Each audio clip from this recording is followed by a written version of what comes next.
和の土に戻り、一年月が経つ。さらに重なる想い。28歳さ。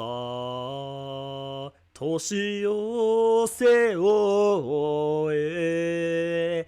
試行錯誤とい。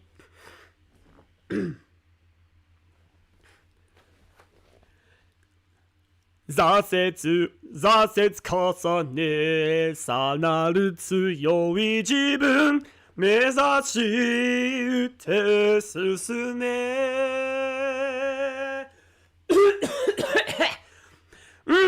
お疲れイア勝つカレー、カレーになるカレー、いろんなゲーム、いやじゃなくて、自分の大好きなことによる楽しさを全世界に広めていきたいという超絶元気な日本人 YouTuber、その名もアメニキでぇーす。そうだ、大変ながらお待たせいたしました。この度はちょっと USB スタジオの方とゲームキャプチャーボードの間でちょっと接続状態が負傷が発生してしまったので、大変申し訳ないんですけど、この通り PNG の件と同じく解決に至ることができましたので、早速今回の本題に入りたいと思います。そうだ、いよいよ間もなくだよ。このアメニキが日曜日をもって28歳の誕生日を祝することになってるぞ。その通り、アメニキの誕生日6月4日、間もなく日曜日に到来だ。というわけで、今月のテーマということなんだけど、誕生日と大好きなことの祝賀品として和風、完全に和風系、そしてお気に入りに詰まっているゲームを丸ごといっぱい体験して、その楽しさをみんなに広めていきたいなというふうに思っておりますので、一緒に盛り上がろう。盛り上がるがいい。まずは、前回は太鼓の達人 Wii U3 の集めて友達大作戦っていう配信やってたんだけど、今回は見ての通りかなり数少ないの制作者の手によって汗と血だらけで築き上げられた和風のごとく、そして稲のごとく、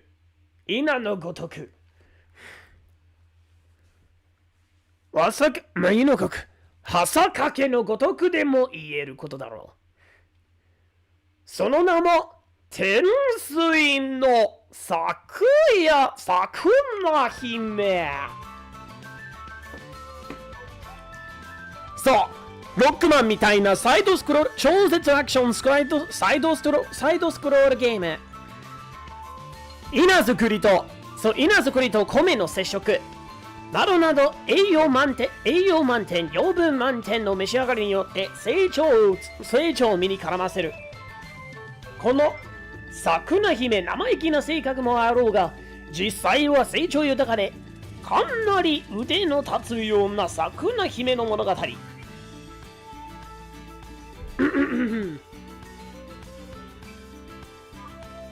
さて、これはなんじゃ？楽しみじゃ、お誕生日。楽しみじゃ、誕生日。わしは本当はなんか送りたいんじゃが、正直でできん。いや、気持ちだけで嬉しいんじゃ。そしてフレンドありがとうじゃ。もちろんだ。俺たち友達だからさ。送らないわけにはいかないだろう。友達だからずーっと登録したままにしたい。だからしといたんだよ。友情は最強だ。これぞ誠なる友情なり。もう早速夜になったな、この辺り。暗闇に潜めしはやぶさ牙を構え陣をまとえ恐れず立ち向かえわしもチャンネル登録じゃありがとうワルルさん最強の友達だありがとうチャンネル登録ありがとうねあらやられたまあそもそも闇の中の戦いは危険そのものなんだから決めをそらすそのものの行為だからさ攻撃するとアイテムが出現する特殊な地形が存在しますああ咳がつらいなでもカモン咲いて次にお願い穏やかな影に行くんでしょう知らずレイヤと投げたつぼみは行方知れずのまま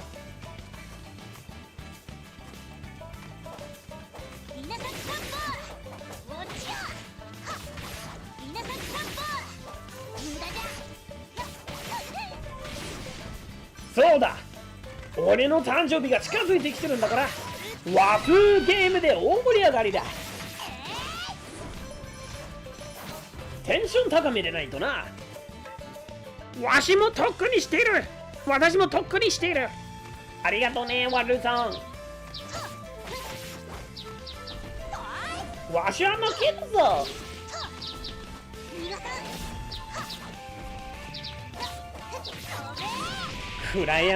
暗闇の中でやろうとその姿はごまかせぬその姿なんぞ惑わせるのり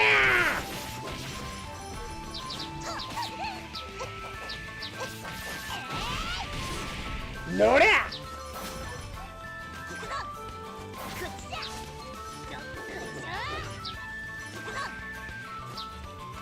こういう時は迷わず焦らずじゃ迷わず焦らずが肝心な極意肝心な心構え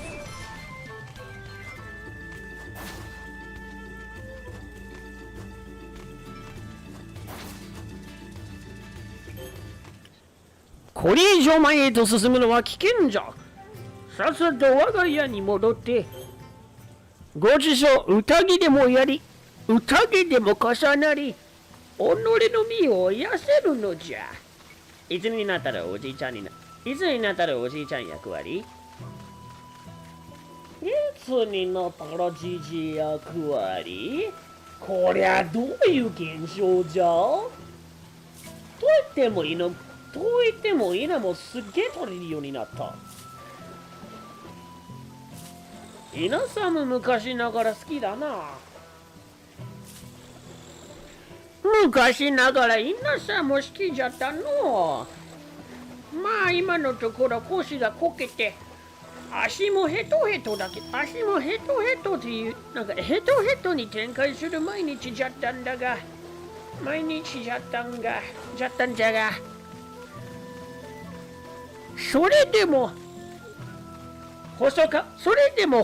それでも補佐かけのところ脱穀のところまでは懐かしい思い出が詰まっておるのいきなりアメリキじいちゃんの昔話田植えの昔話でもやってんのかアメリキじいちゃん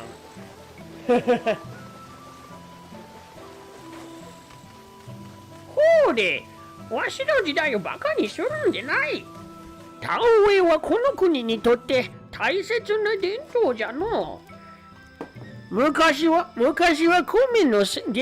米の原産も政策もしっかり土地とともにかなり困難な作業での特にあの頃伝承すぎてるあんまり継承心と呼ぶべきじゃったところだった何か食べるますか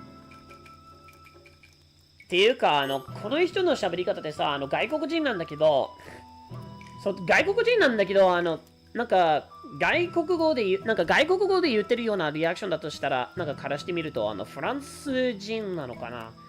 いや、別に、俺と、なんか、こうして生活してきてるわけだから、俺たちと共に日本人そっくりだもんな。俺たちと一緒に日本人同然だもんな。勉強熱心な人は好きなんだよ。ご飯食べない、いけません。特に自然中の料理。大事です。これ外国人のギャグかな。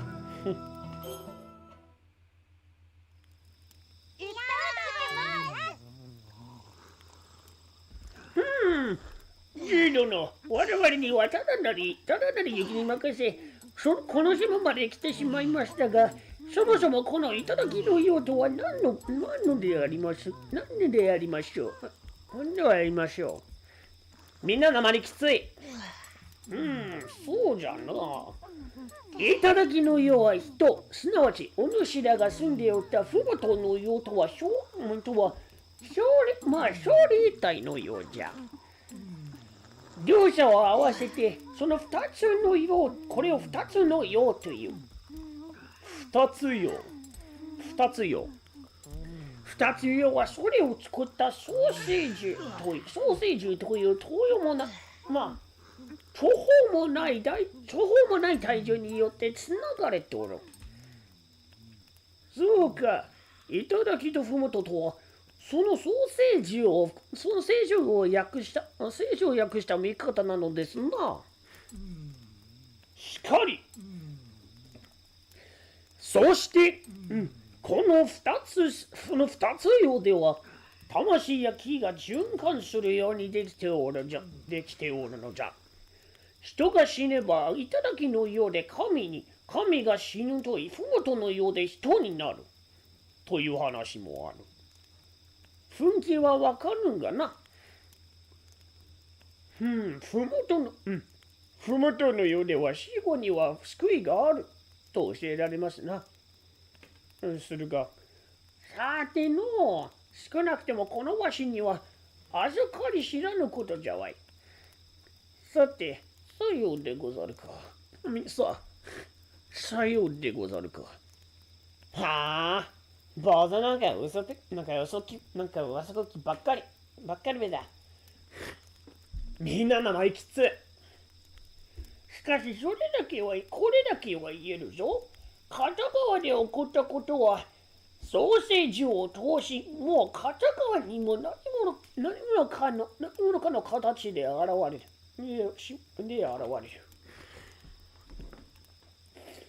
例えば今、ふもとの世の度重なる飢饉と戦で荒れておると申したな。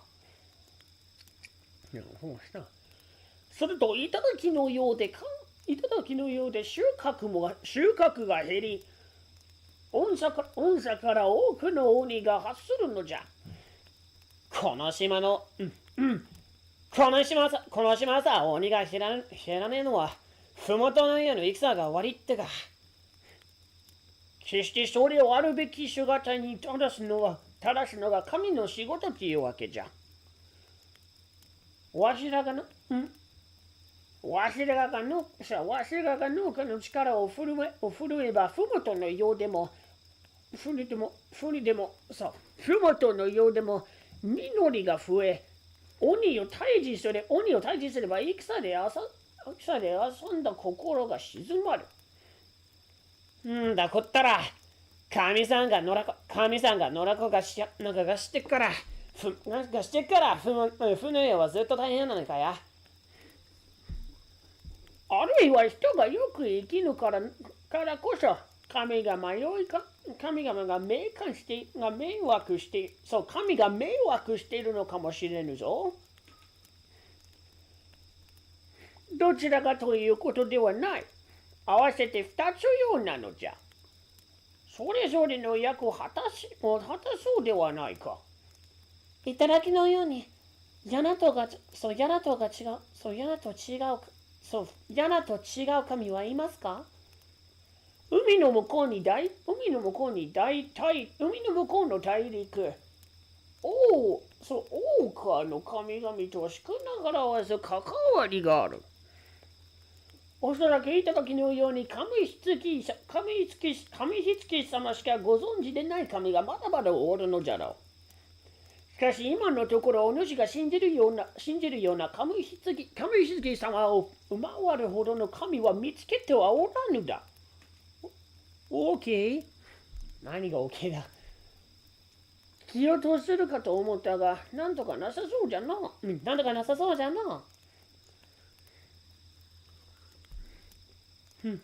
多分、ミルテたちフォルモスの神とヤナトの神は言葉は同じ。けど、意味は違う、思います。面白い。それでは。このままでは話が難しくなりそうじゃ。ここからはもっと面白い話をしよう。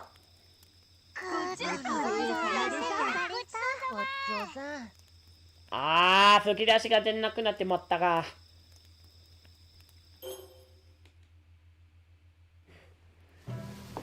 二つよか。頂きの景色で神が死ぬと人間に戻り、人間が死ぬと神になっちゃうんだ。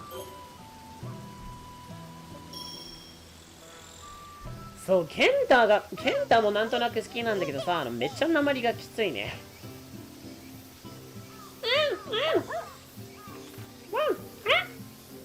どうしたんじゃ？何やら、見慣れぬいの子ら。お主が連れて登ったのか？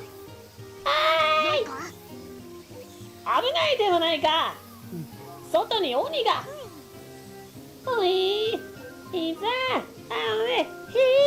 まともに言葉ができない年だな。全く話にならんぞ。困ったの。この峠の近くに見つけた。こいつはあった。よし。さあ、この峠の近くに見つけた。こいつは勘が鋭い。鬼は逃げて、鬼は避けて通るのが、そうさもねだべ。この峠の近くを見つけた。こいつは勘が鋭い。鬼は避けて通るのそうさもねだべ。すべてわかったのか？んだ。別に嬉しいことではねえのさ。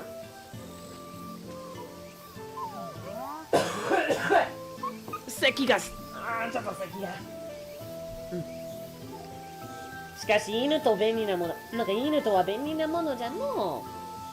こういうやつあればお主らも外を出歩くすらではないか？そうかもしれないけども、いきなりはお金や。そうじゃな。それならまずはおのぼけ待っては試してみるから。あの図体なら神に襲われてもたやすく死にはせんじゃろうし。一番鋭いやつが帰ってこられるなら他のみんなもいけるはずじゃ。だなや、そうすです。いや、俺たちがついてるなら大丈夫だよ。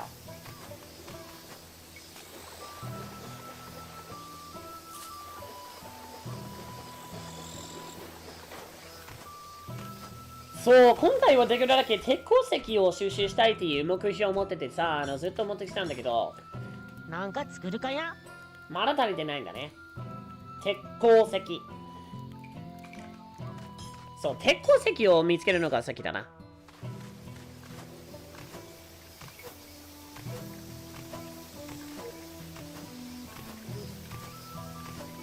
チリリンディリリン X ボタンの方がすぐおいおい。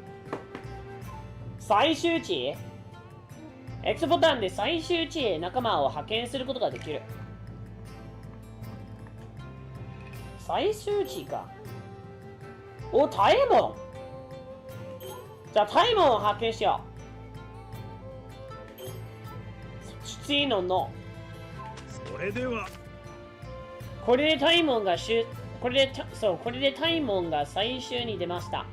一定時間ごと一旦ごと収穫を終えて、夕方頃家に帰るでしょう。帰ることでしょう。派遣メニューから途中で帰還させることができますが、成果はそれまで使った時間で得たものに限られます。はい、分かってるよ。いや、ここは大丈夫やな。できるだけ鉄鉱石が収穫できそうなところを徹底にしたいな。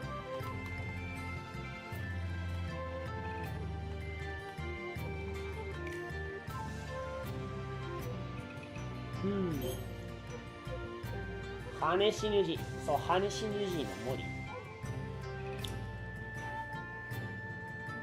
ハネシヌジの森。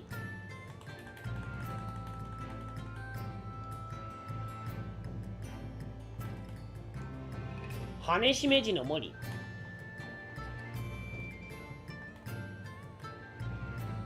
そう、ハネシメジの森。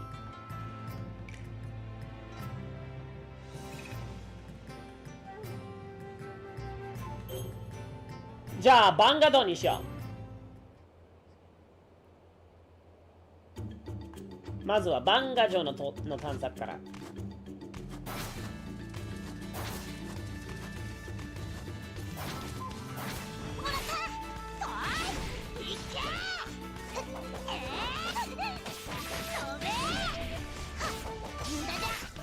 最低次にお願い。穏やかな影に行くんでしょう。知らずエイヤと投げたつぼには行く知れずのまま。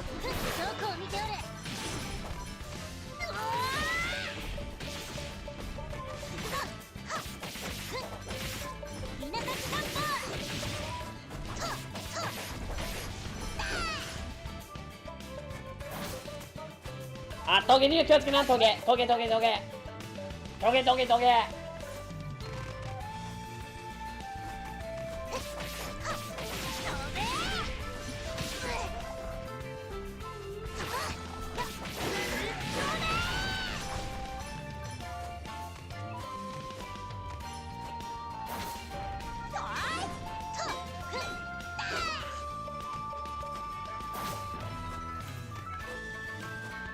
ぴょんぴょん。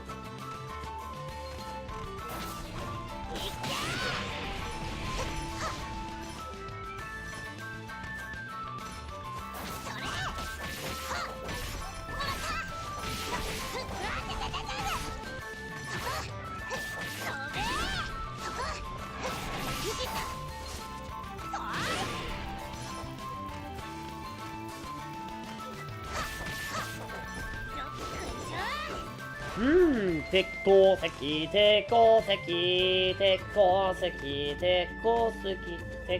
石。一体どこにあるのかな。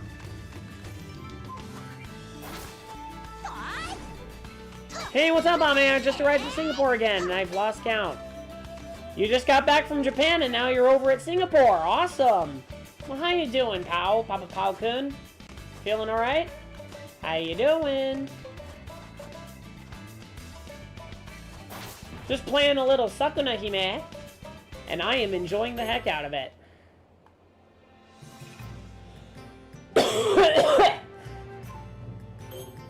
そう、縄しめじの森には鉄鉱石はなかったんだから、これをなきにして恐竜の泉。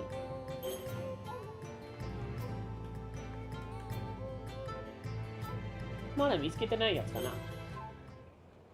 じゃあとりあえずここを訪れて鉄鉱石あるかどうかちょっと調べてみよう。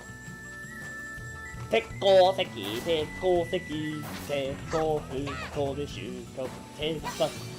己の目標達成経済水産いきなり鹿だいきなり鹿出現いきなりビエ発言いきなりビエ発言やばいな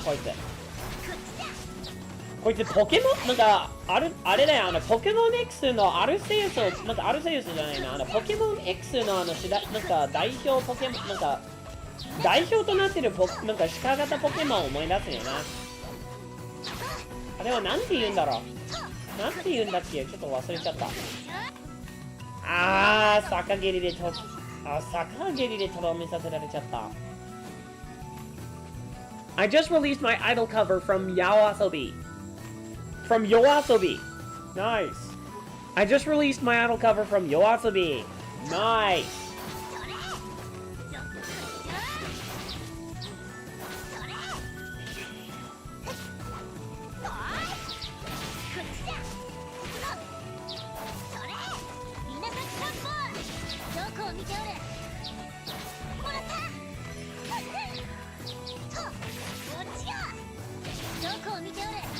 こいつにはもういくらなんかどんな種類の動物でやろうと勝つしかないからねしかないからこの鹿を叩き潰そう勝つしかないからやるしかないかたじけない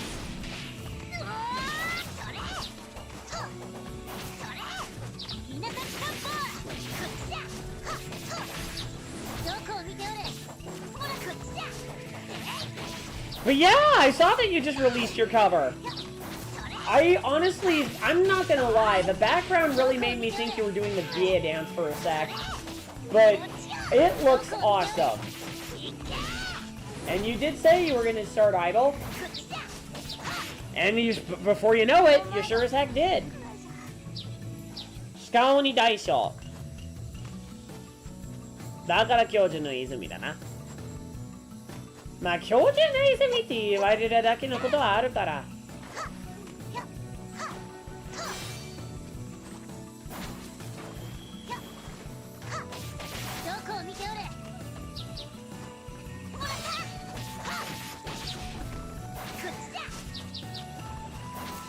とりあえず正面向いてる時から攻撃しようかな。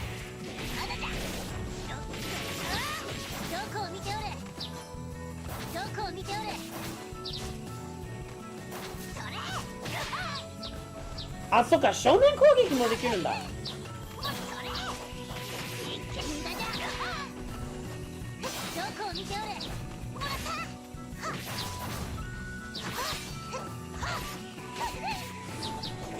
I said from the looks of the title, I honestly thought you were, from the looks of the title, I honestly thought you were going to be doing the VA dance. And I know you said you would never do that, but I got VA vibes, but that was, but regardless, I know it was idle.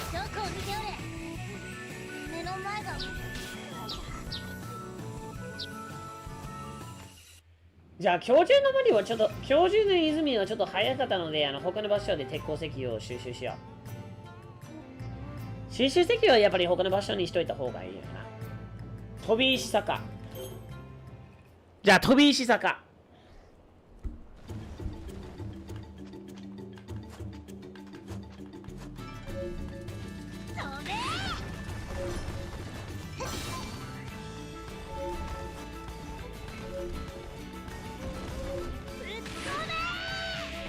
ぶっ飛べー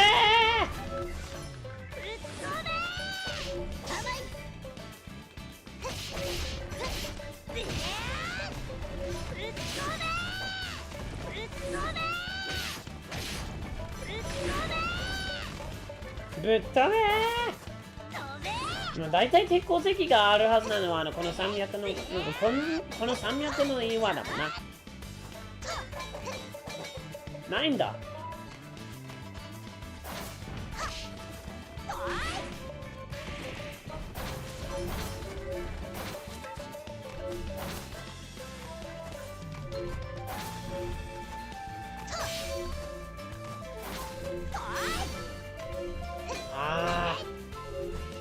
なんだ、根菜か。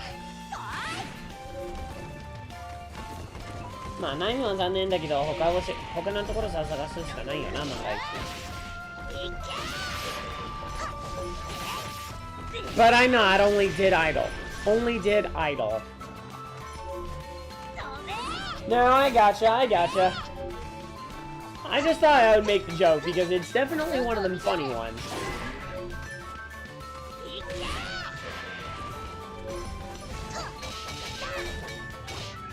Just randomly does the VA dance.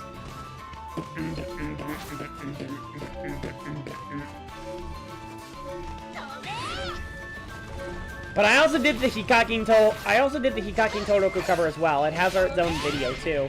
I saw that and I could not help but laugh like crazy. It's like, oh my god, you did Hikakin-san! なんか Hikakin-san やってるんじゃんかいって思ってた。I thought you were doing the, like, when you were doing the Hikakin cover. It's like, oh my god, he just did the Hikakin cover. How you did it. You officially parodied Hikakin.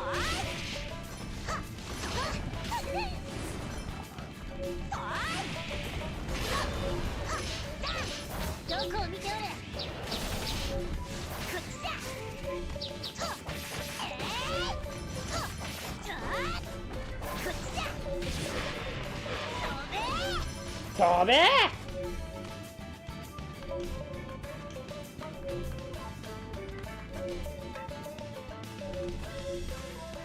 鉄鉱石がなかったね。じゃあ塩のほらにしよう。と思ったら鉄鉱石はなさそう。I mean, I had to do it. 登録登録登録登録登録登録登録。面白いね。バケナスの腹にはなかったんだから。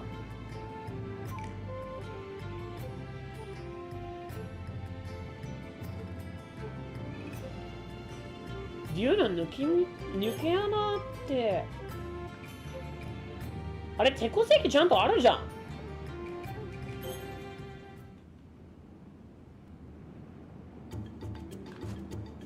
竜の抜け穴って、確か竜の抜け穴って、確か収穫あったんだよね、鉄鉱石の。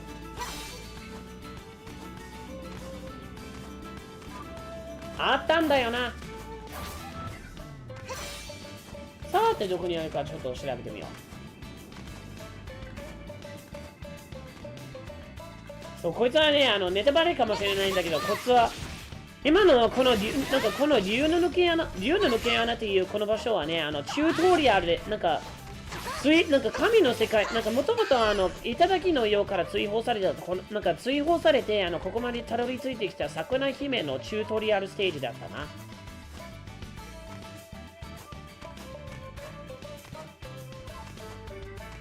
でも何にもなさそうだな。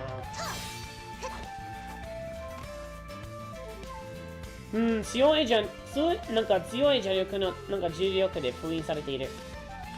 強い重力で封印されている。今は開きそうにない。今は開きそうもない。I'm really excited for June 9th. I bet. What's going on June 9th? Just out of curiosity? 空腹状態になりました。食事効果による自動回復が能力強化になる。満腹度を回復するには家に帰って休みましょう。家に帰って休みましょう。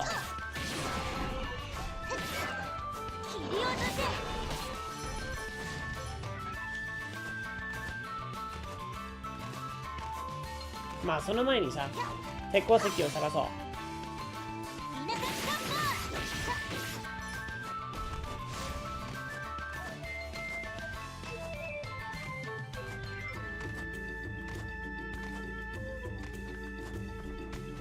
竜の抜け穴その1。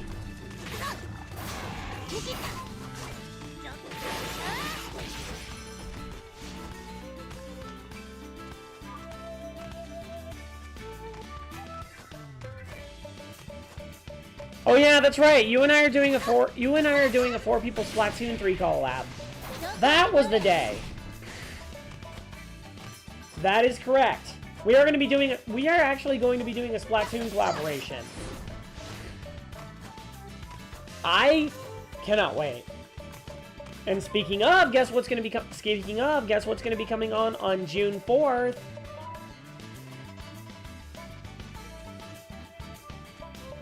Ma, たどり着いた場所だからここにやるわけないよなって功績。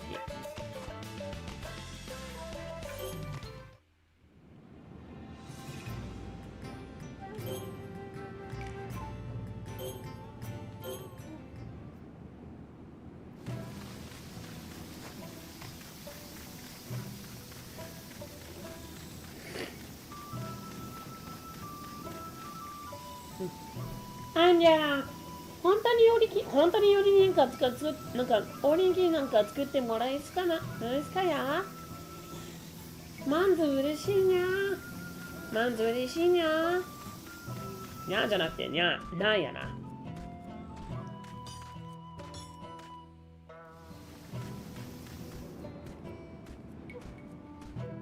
Yep, it's my Elaine Tahoon. 俺か叩くか、それともつくか。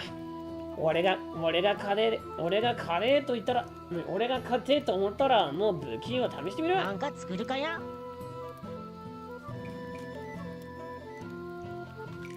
一個も収集してない。That's right, Papa Falcon. I'm actually turning 28 in the next couple of days.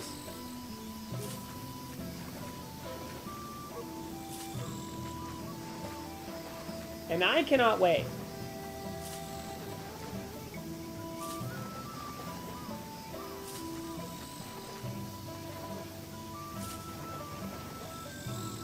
And I have a special stream that I have planned for said day as well. I'm just going to devote an entire stream devoted to a lot of my favorite games, starting with the most obvious one being Rockman X. 仲間の再生は完了した。獣の糞。いや、まあ、肥料でも使えるからさ、収集しても損はないからな。獣の糞、豆、そしてニンニク。獣のうんち。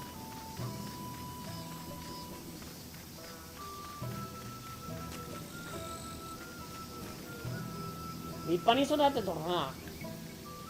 稲の強さも悪くない。何十%まで達成してるんだから。3本の巣。よーし。そいや。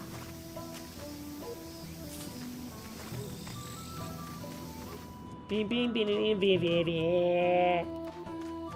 ビエビエビエ。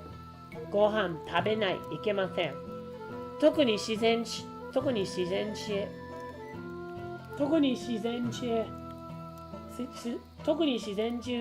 料理もう大事です。何か食べるますか？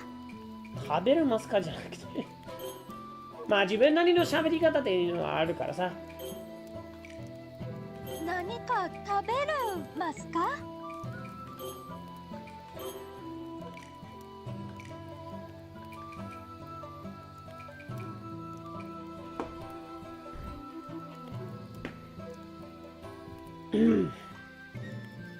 ？Hi, Ameniki. Hi, Nasser. How you doing?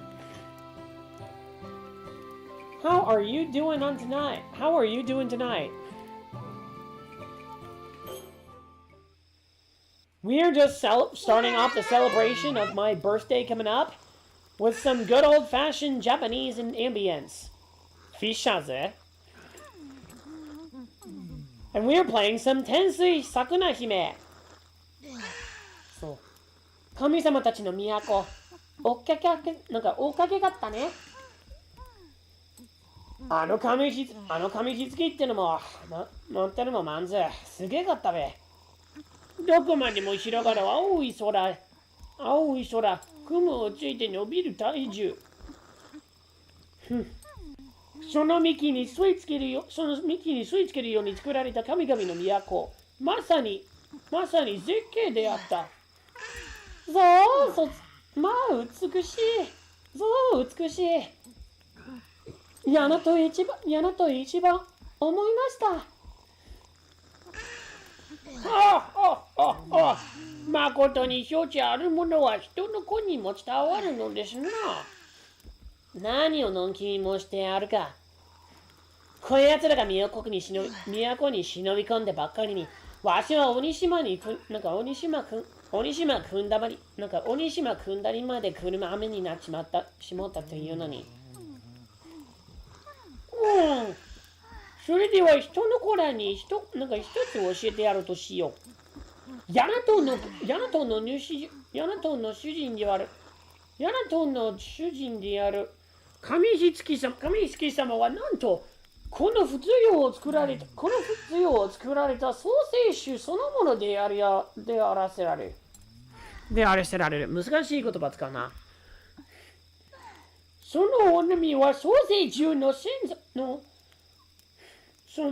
の枝先から地下につながっておられ、すべての神々の僧となったのじゃ。これがわかるか。すなわち、ふもとの世にももたらされている神の利益も。神の利益も。あれ利益かなり古い呼び方してるな、この人。まあ、大昔の日本だけどな。神の利益もすべて神秘月様より始まったのじゃぞ。神々は創世主と神秘月様をお支えし、保るため、その周囲に都を建てていった。なるほど。それが都らしの都というわけでございますな。しかりじゃ。少しばかり大きくなってしまうのも無理ではないというもの。でも都の外に神がいる。でしたね。あれ、ちょっと読み間違えた。ミルテさんだな。でも、都の外にも神がいるでしたね。それにどのように生まれたですか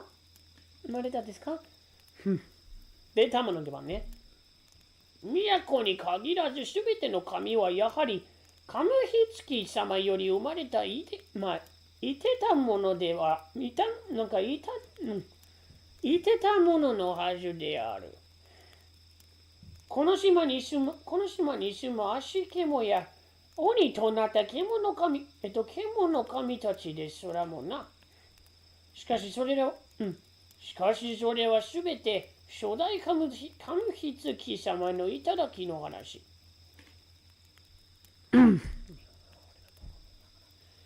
都の底に生きている神々がどのように救っていたかまでは今のわしらにもわからぬ。しかしいずれにしても皆神秘月様に用心の意を示すべきではあるはずじゃ。まったく不届きなものどもめ。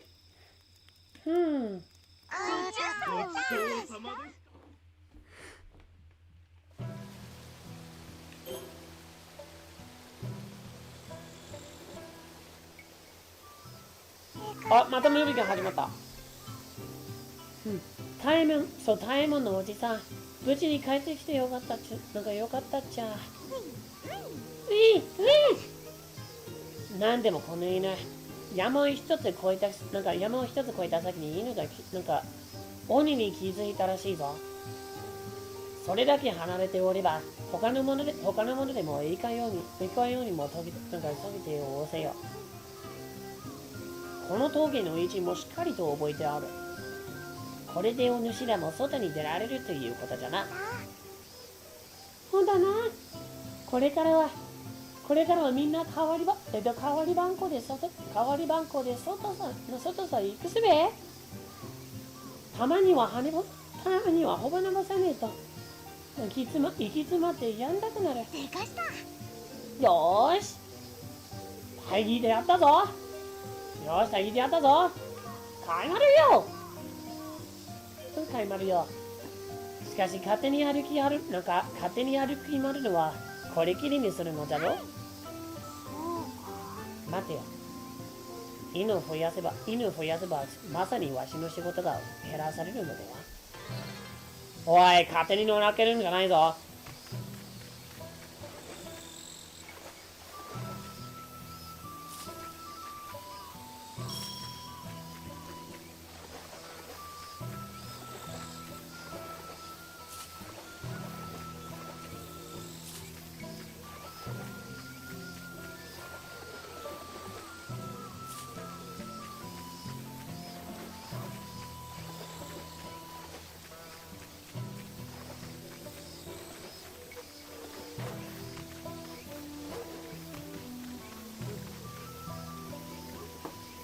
もうこういうためには持っていたから、今は汲み取らんでもよい。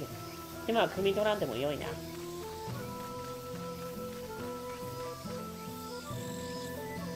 I think Silk married a YouTuber called You. Nice. A YouTube? Okay, that is actually a pretty cool idea, like a YouTube-based marriage. はい、行こう。かわいい子だっぺ。黄金の稲、いよいよ収穫ですぞ。収穫する前に水は抜いておきましょ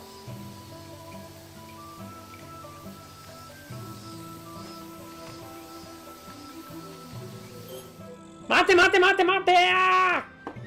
だ水抜いてないぞ。始めるさ。ああ、なんだ、会議か。ただ打ち合わせをやってるだけか。能力相関。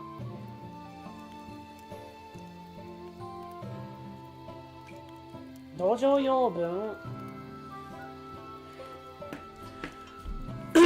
よいしょ。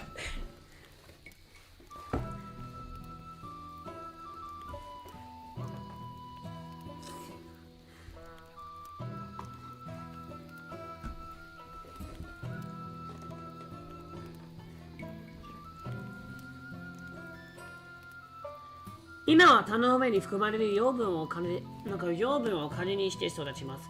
養分は使われた分だけ減り、やがては枯れてしまいます。長い間そのままにすると、稲の成長は止まってしまうのでしょう。Oh, it's Yoon from Yoon Channel. Yoon Channel.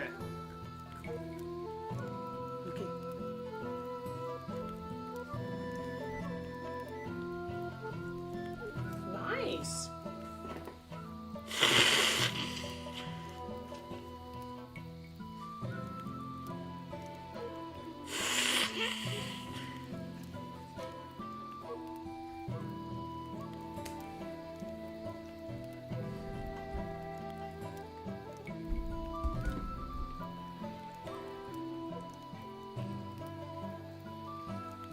Yoon Channel, huh?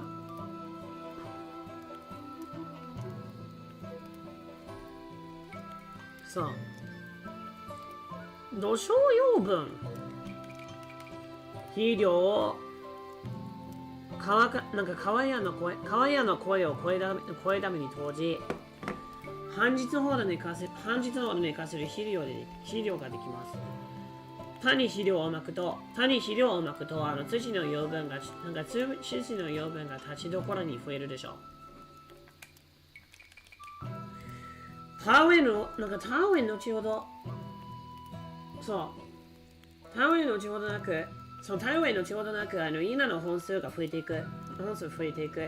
分血期に入ります。分血期は3つの段階があります。土壌心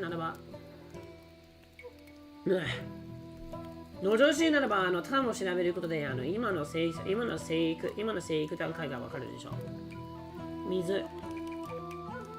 害虫対策は大丈夫。スムーズにやろうね、スムーズ。何事やろうとやっぱりスムーズでやらないとスムーズ。はい、収穫。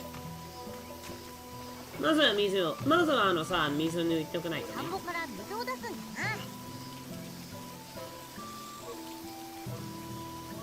はい、で、バーっと。It seems that Hololive has a tradition of doing an expo at the middle of the month of March every once a year. At the middle of March? 3月上旬でいつもやってるんだな。そっか。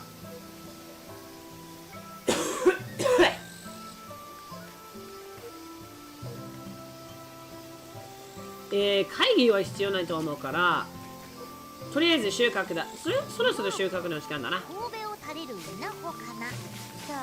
懐かしいな。昔ながらの昔ながらの太陽への仕事を思い出すよな、これ。なかなかいい感じだね。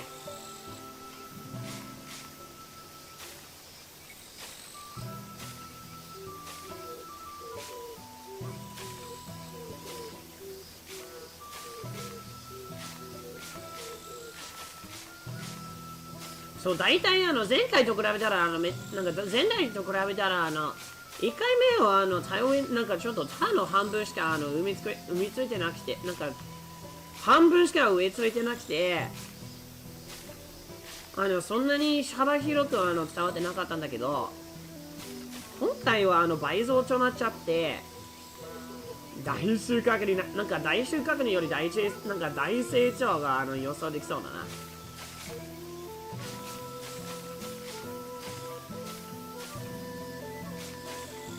Might be possible that next year's Hololive Super Expo 2024 might be in the middle of March. Yeah, it's a possibility.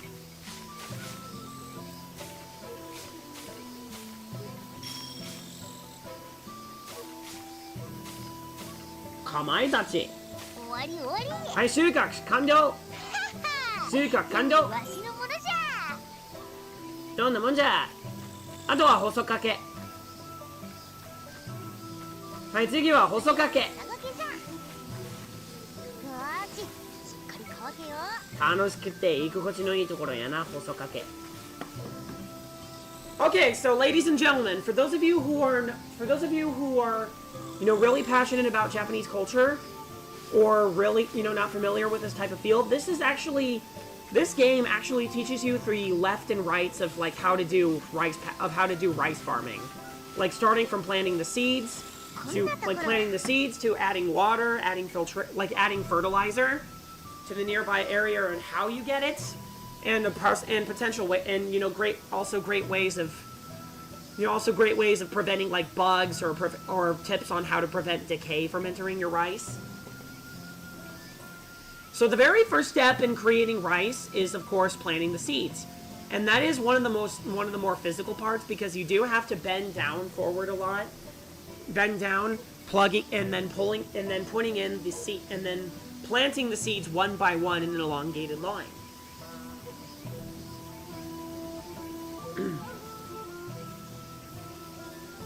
Just one by one by one by one. And then the next part is making sure that it gets enough water, but not exactly too much water. For the entire area, you want to make sure that there's a good water mill nearby, so that way you can drain some water. That way you can actually get some water in, but also have a drainage system right next to it, to where you can also start letting it out if it gets too much.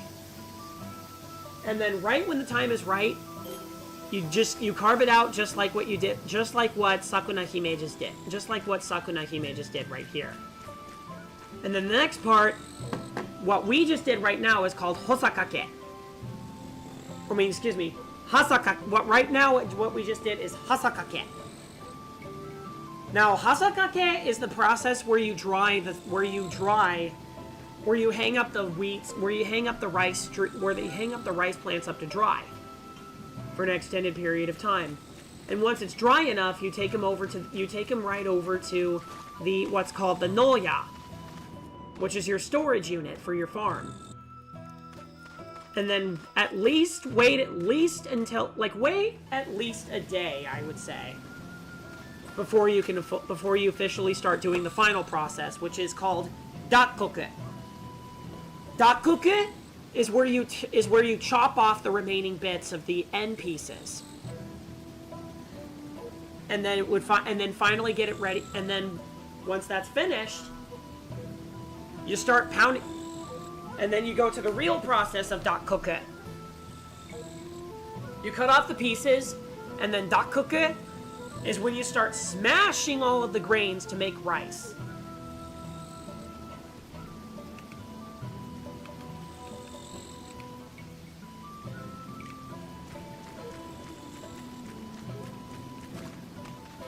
But yeah, let the rice dry for a little bit.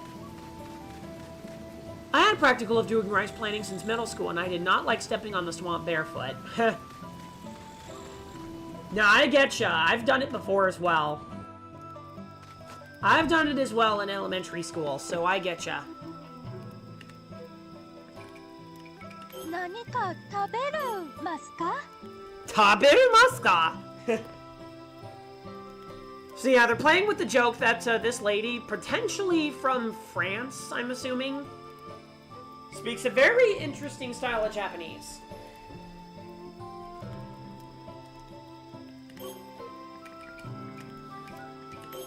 But God, this game is one very good a very well done simulation of how to do rice farming. いただきます。いただきます。どうしたボケちゃんも、どうしたボケ侍。世代に合わせなんか考えことか。これは失敬。それがしの原産剤仲間、原山族仲間、なんか石丸のこと考えておりました。覚えておるぞ。覚えておるぞ。わしが走れ、なんか切ろうとしたやつじゃな。何故にあのような物事を命じてあるのじゃ。もう案じてあるのじゃ。お主確かに命を狙われておったよな。あやつ時はいろいろありましたが、一時は同じじじいのやつを同じじじいの飯を食うし、なんか真打ちでもありましたゆえ。生きてさえおれば、あるいは共に歩める日も、と。花目に合わされてくっつくあめこた。なんかつぐつぐあめこた。つぐつぐあめこて、なんかあめこた。かもしれんな。じじい上のあの好みに落ちたものはどうなるのでございましょう。あれは熊ではなく、あれは蹴りではなく熊だ。熊じゃ。見柱の都から見える雲海。この島の丘の海に浮かぶ熊と同種のものだ。まあ同種のもの。時もなくところでもなく、今だ何も定まらぬ何か。そのような中に落ちたものがどうなるかと知る由もない。さようでござるか。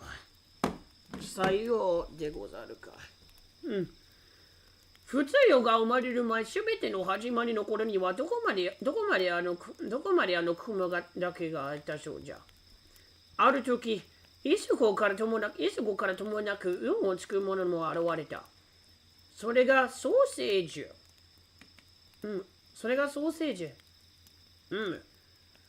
伸びゆくソーセージの枝は雲と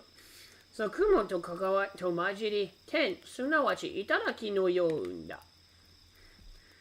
そして張り恵まされる根もまた雲も混じり、雲も混じり、地、すなわちふもとのよう生んだ。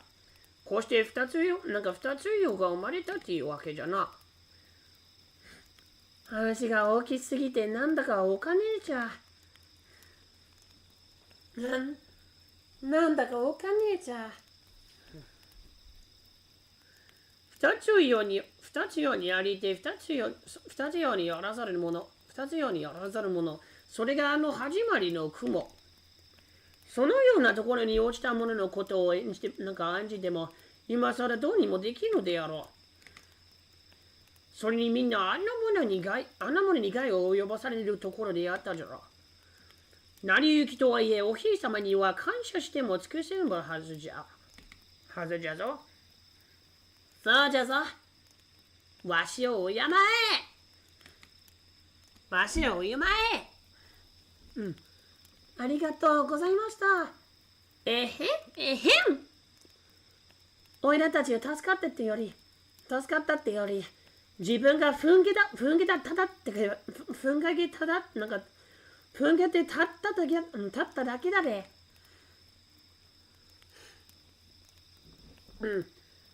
またそういうことを、可愛くないやつじゃのう。ごちそう様でした。ごちそうさん。会はこれで終わりか。But if I come in mid-March, go to the expo, would you also buy your ticket as well to go with me, Ame? Because that would be nice, but you would be seeing me fanboying, crying, and screaming a lot. Yeah, don't worry, I'm used to it at this point, so I get ya. Yes, I would be willing to get my ticket in March.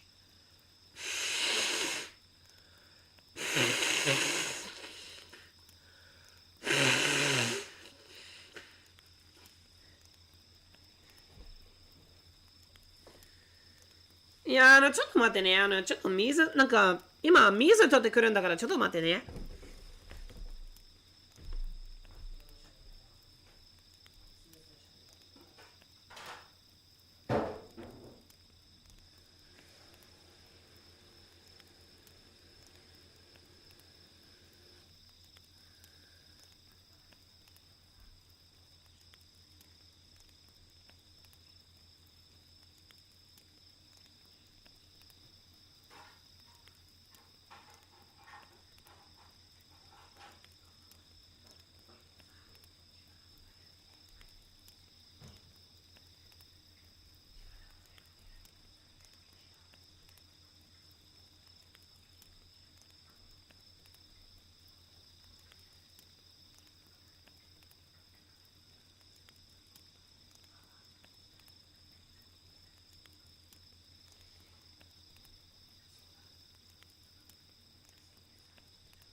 はい、ただいま戻りましたよ。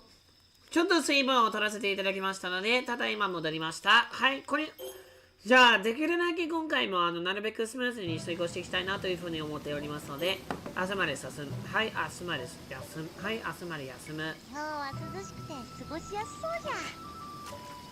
もうそろそろ補佐かけ、なんか補佐おろしの時期になっもうそろそろ良いではない。そう、もうそろそろ良いではないかって書いてあるから。はい。補佐かけを終えて次の工程まで次の工程へ進みますか？はい、お願いします。押していた稲を野屋に移動しました。何？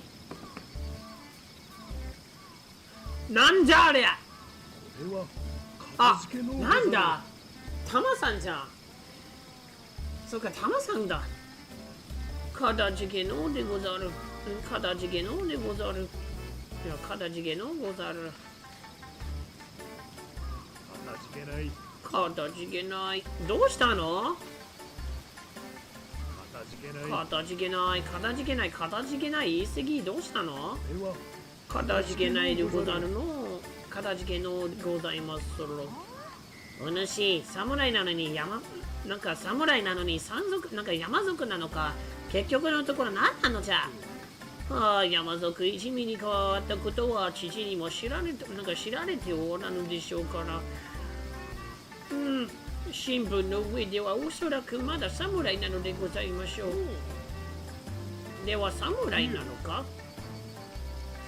とはいえ、それがしは戦から逃げた、それから逃げろした父が、激怒した父はむしろ討ち死にした。息子は討ち死にしたと振り回っておるそうですので。ひどい！はい、ゲップ。戻ったところで侍としての役はないでしょうな。では山賊か？では山賊か？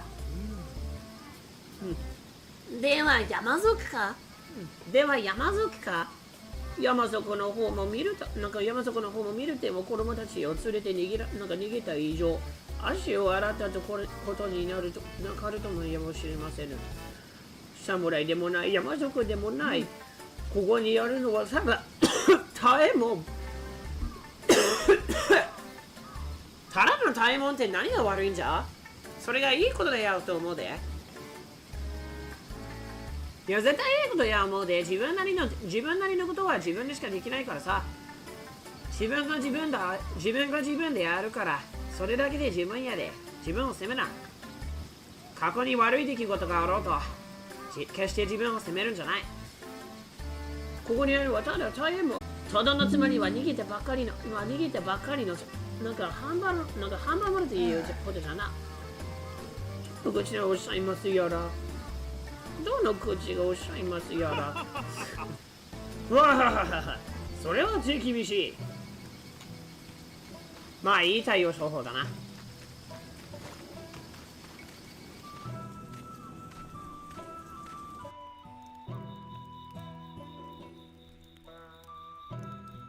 Hey, Chan! How's it going?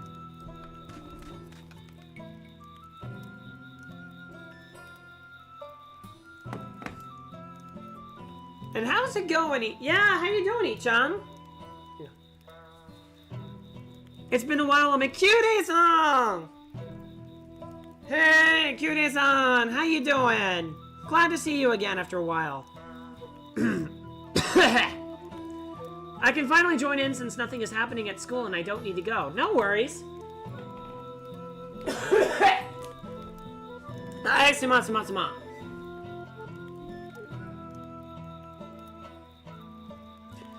Played Sky today and it was fun. Nice.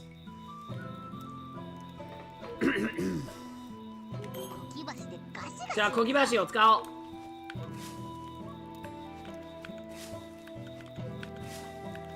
脱穀開始だ。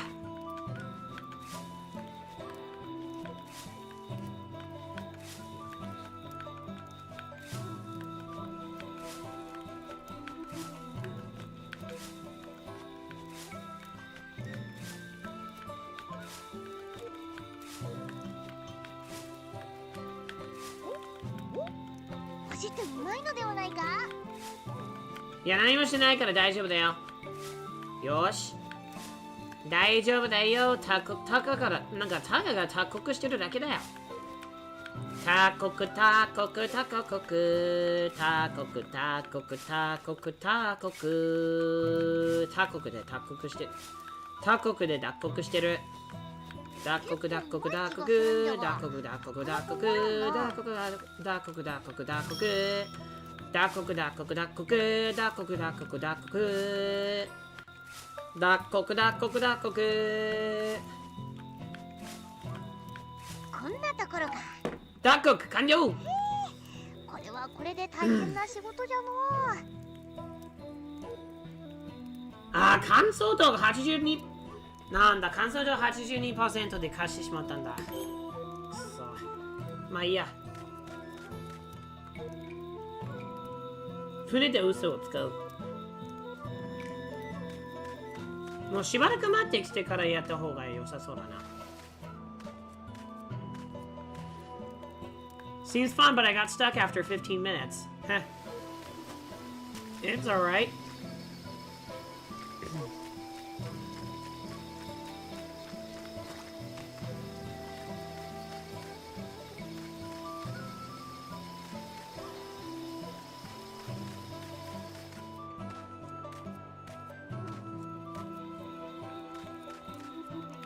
Nah, it's not really bad. I guess it was just a reminder that I should probably wait a little bit more next time. No worries.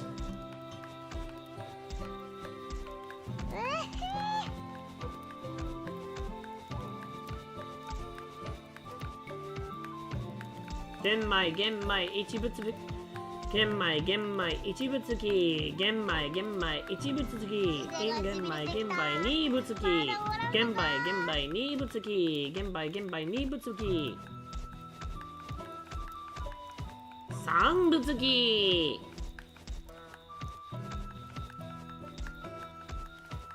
Alright, so Kyurei. So this is a game. So this game is called Tensui no Sakunahime.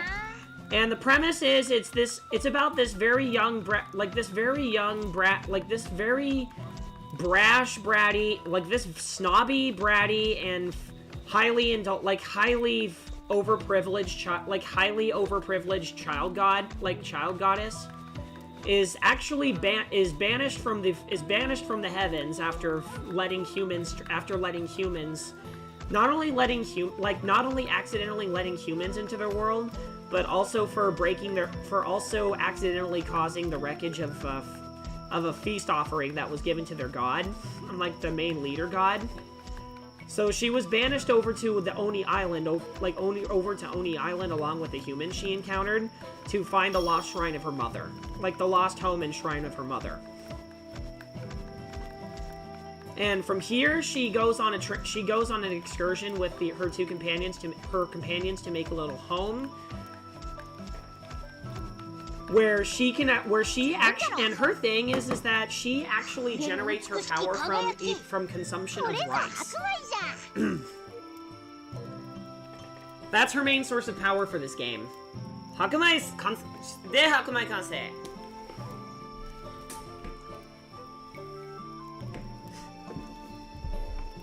But yeah, by eating and consuming rice and feeding her, she actually gains a lot of power in her stats and gains new abilities along the way.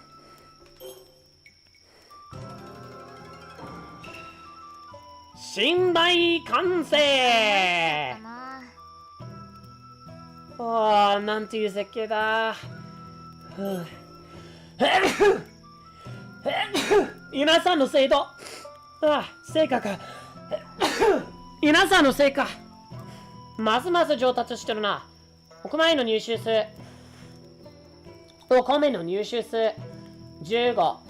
いいね。Alright, we got 15 patches of rice. How about that?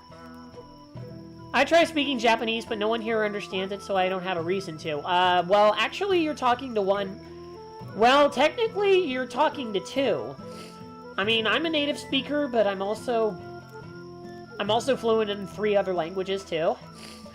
We also have Japanese speakers as well. We also have Japanese speakers from different parts of the world as well. From Indonesia, we've got one from the States as well. お米の入手。But yeah, I'm a native speaker, so I can help you. Heck, actually, in chat. Yeah, that's another thing I was actually thinking about too for my Japanese channel. I feel like maybe we should try having, like, expanding conversations a lot more on my Japanese chat, on the Japanese chat of my server, because a lot of times I've noticed, like, the main comments we've been getting is oyasumi or oyasumi nasai.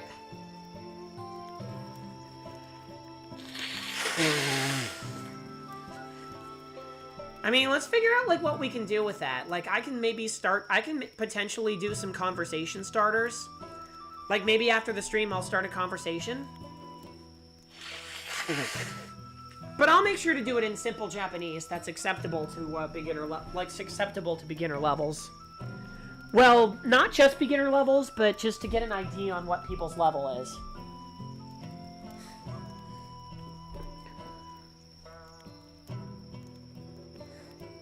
No, you're a good speaker, Ichan, trust me.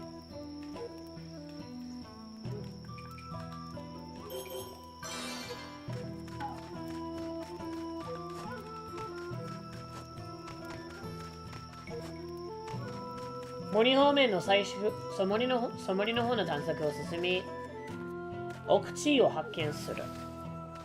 日本語を少し話してます。赤ちゃんはなんか赤ちゃんみたいなレベルだから。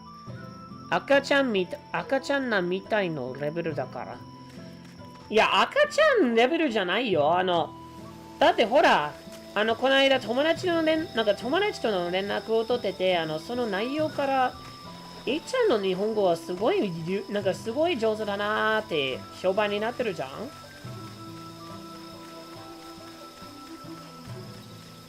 As a matter of fact, guys, I was actually thinking of 僕の日本語も弱い。いや、そんなことないよ。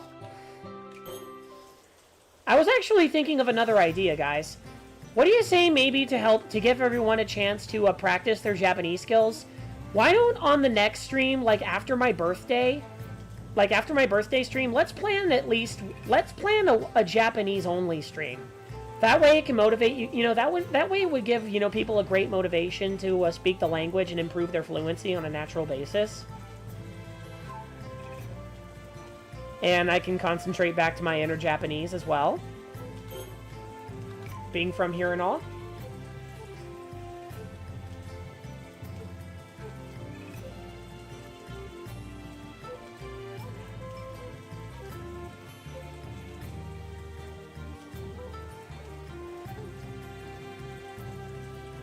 Mori homen dakara. Yeah, let's have another Japanese only stream this upcoming week. I have an idea. How about for Yokai Watch? That game, in my opinion, is like the ultimate immersion for people, like not just local Japanese people and children, but also people from around the world with a strong appreciation for the culture and lifestyle. Because the game literally screams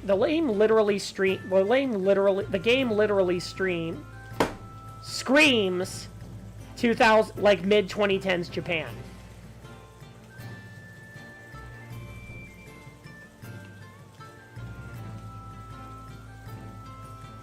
And I think I think the environment in itself is just a win-win for fans. So why don't we do a Japanese only stream of Yokai Watch? In my opinion, that sounds like a good idea.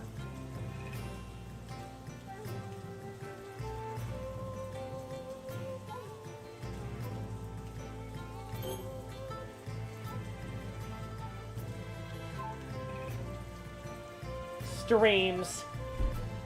That's a sign to slow down your speech. 日本語オンリーの配信パパは頑張ります。いいんじゃない？やってやるさ。よし。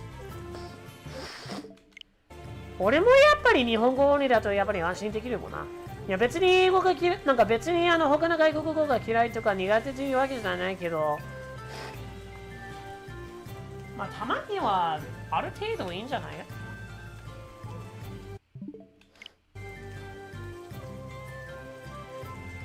マジで頑張りちさん。頑張りちさん。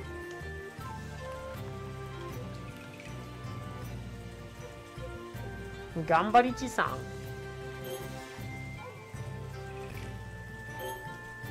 宝は入手してない。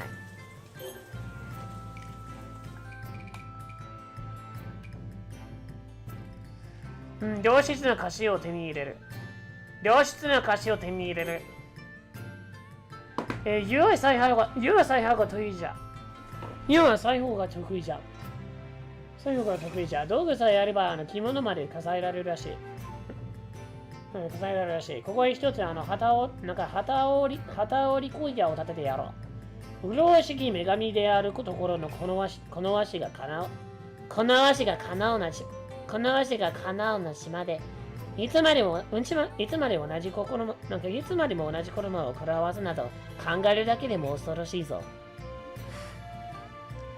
I'm gonna go and finish watching Macross Delta, and I love their song, いけない、ギリギリやい、いけないボーダーライン、前落ちても、すべて壊してみせる。God, 懐かしいね、その曲。I definitely have nostalgic memories of that song. It's also available on Taiko no Tatsujin too. 歌詞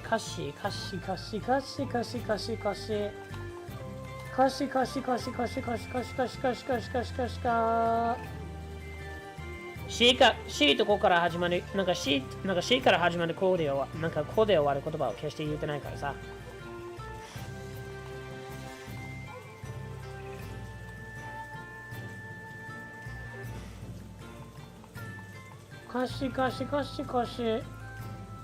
塩、朝、麦、泡、冷え、豆、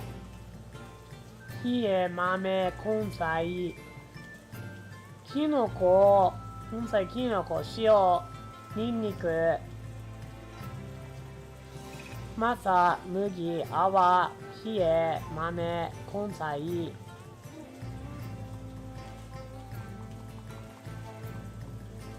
塩って大事に言って収穫できるようなものなのかな。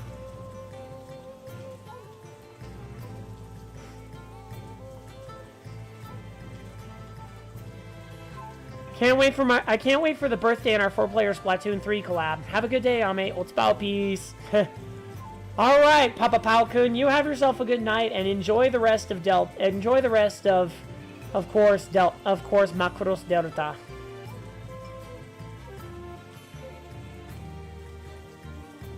You have a good one, alright?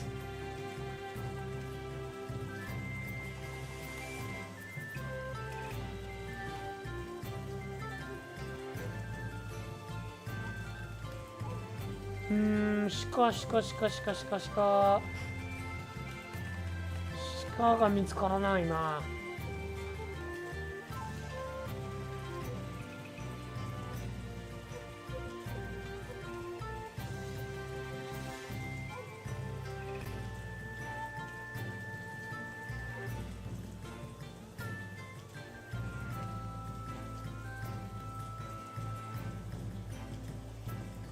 見つからないね。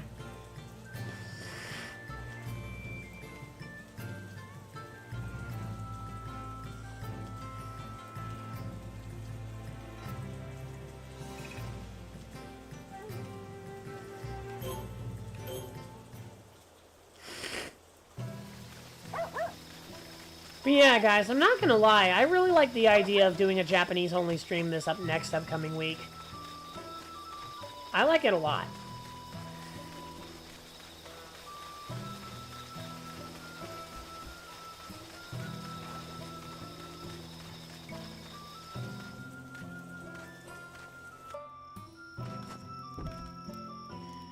Yanatoの季節、そう、嘘くし、なんか美しい。取れる食べ物わかる。楽しいです。とっても。You're happy. How you doing? Also, freaking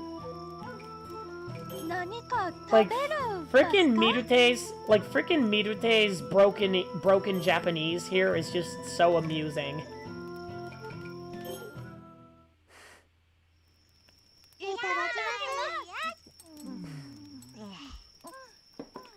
So yeah, Mirute is actually a character from overseas that was originally captured as like and was brought to like slavery originally, was human trafficking by some mountain pirates like Yamazoku, which are like samurai, which are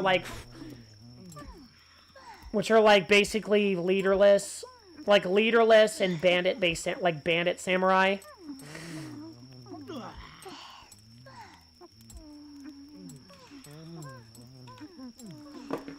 Well, I mean, to be honest, at the same time, Kyurei,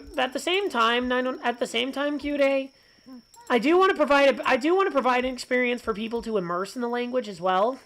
I mean, plus the majority of my subscribers are Japanese as well, so like it won't be an entirely secluded environment, but like the whole purpose is to give people a chance, you know? Okay, tonight. I don't usually talk much, but I will try to say this. 日本語かな? そう、日本語かな? 僕が勉強したい。でもお金がないよ。お金いらない。AI を使う。Just use AI chatbot. Or you can just try speaking with a native. Like, say, me. But at the same time, you're amongst a community that's very...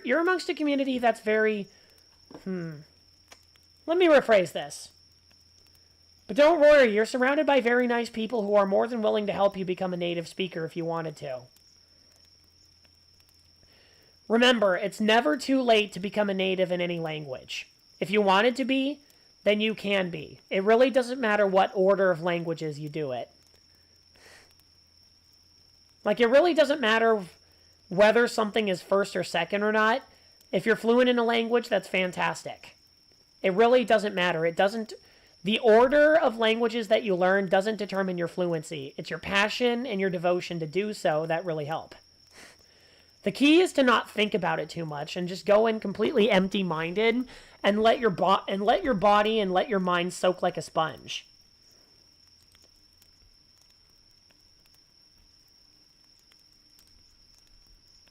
Don't compare yourself to anybody. Ever.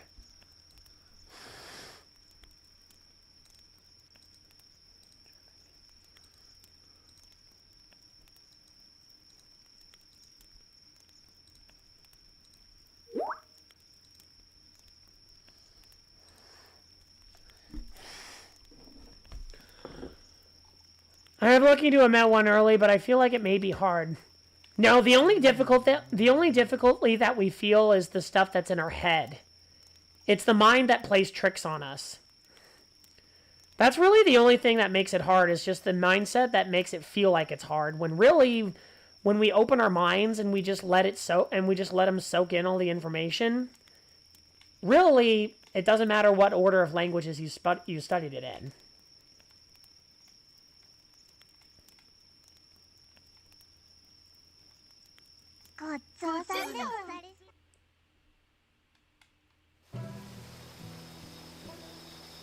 So in reality, you don't have to pressure your mind so much. But don't let your self-doubt stop you. Just keep trying, and remember that no one's pressuring you, no one's judging you. You're in a safe environment.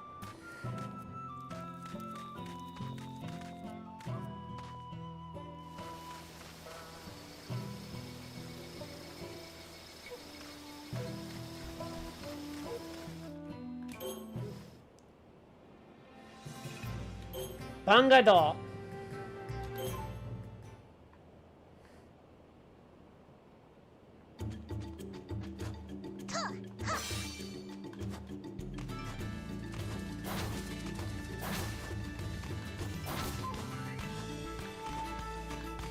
Ah, 和風系 BGM に目がないんだ、俺は。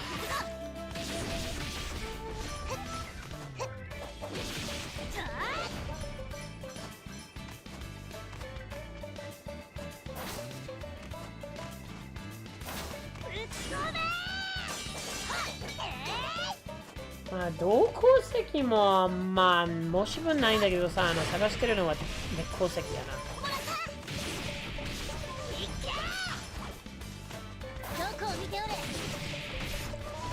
鉄鉱石なかなか見つからないな。なかなか見つけられないな。一体どこにあるっていうのだろうな。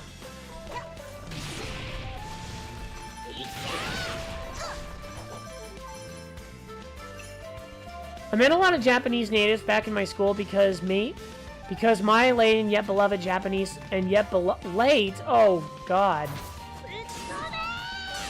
And beloved Japanese teacher always brought them hefe every semester. It was nice and I'm glad. I didn't know Sakura Rice and Ruin was a platformer. Heh. Well, technically it's growth from Rice becoming an awesome RPG, becoming an awesome platformer badass girl.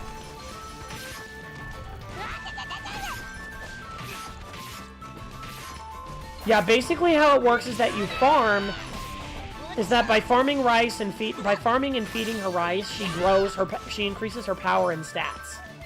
And she gains new abilities doing so.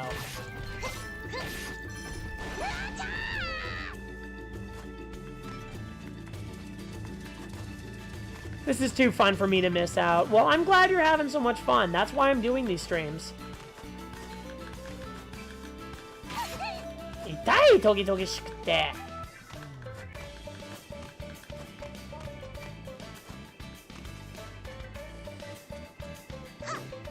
You graduated yesterday? Awesome! High school? College? I mean, I don't make assumptions, but which school? Like, what level?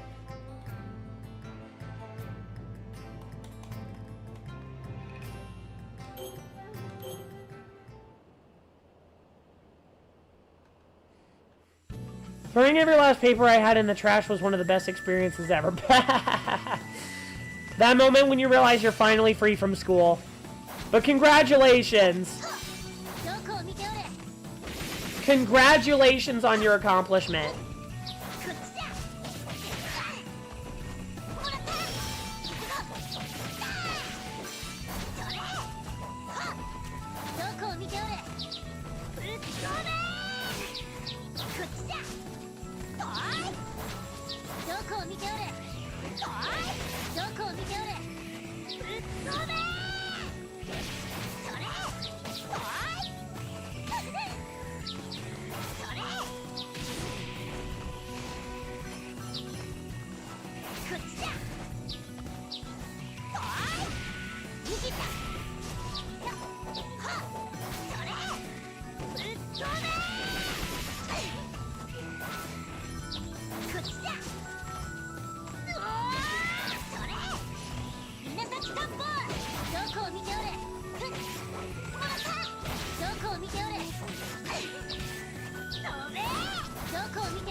Yatsuketa! Yatsuketa! Yokatta, yokatta! 移ろいの粉を入手。終わった自由だ自由だ God, you sound like some of my students. I mean, they don't overly like boast it or anything, but yeah, GU is basically freedom. But yeah, I definitely feel ya, and as a teacher, as someone who's literally an elementary school teacher, I get ya. Wait, I just typed it in the last Japanese sentence that I want to wrote. I meant is okane ga nai. I'm so sorry, my brain is so doo-doo sometimes. No, you're tired, you're fine. Kaiho! Well, technically, GU is a lot more natural for this type of situation, like getting from school. So in this case, it's more like GU. But yeah, Kaiho Kaiho, yeah, but yeah, see, like, Kaiho is actually more like you're released from something. Like, say you got released from an like some sort of entrapment. Like, say you were released from some sort of latch trap, like some sort of like you were free from prison. Well, then again, that's more shakuho. But but Kaiho is like more being released from something. Not like so much from a school, but like in a case of entrapment.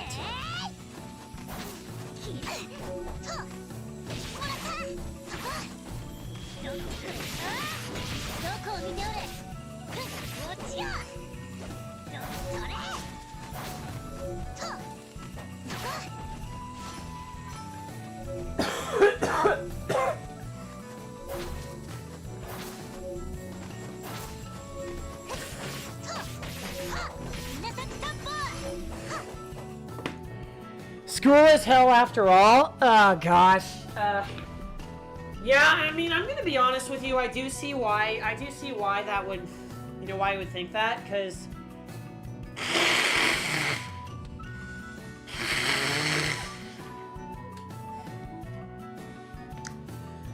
I went to school in the United States for a while. I actually went to school in the United States in the past, and I will say, yeah, it was awful. I'm gonna be real to you. I mean, I had good memories and good friends and everything, but yeah. Like, I'm not gonna sugarcoat it.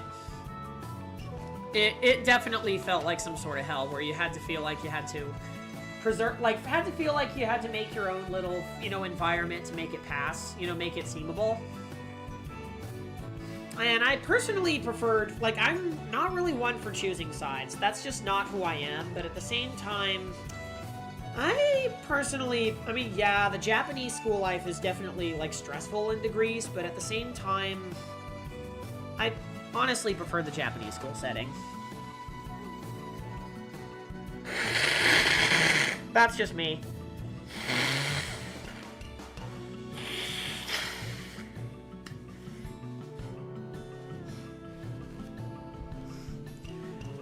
So yeah, let me take this time to tell you guys a little something about like how Japanese schools work. So, I mean, yes, you usually have to take like entrance exams in order, like you do have to take entrance exams to get admitted into like the next level and see like where. And your test results basically result in like the in the class that you would be placed in, and it's separated into like a maximum of 4 or 5 different classes per grade level, like Ichinen Nigumi, Ichinen Sangumi, Ichinen Yongumi. Like how it works is like say you have like the absolute best test results, like of your entire class, like your best test results of your evaluation test, like of your entrance tests. You would be automatically set into like grade, like if you entered the first grade, you would be in grade 1, class 1. And other grades, it would be like grade 2, like grade 1, class 2.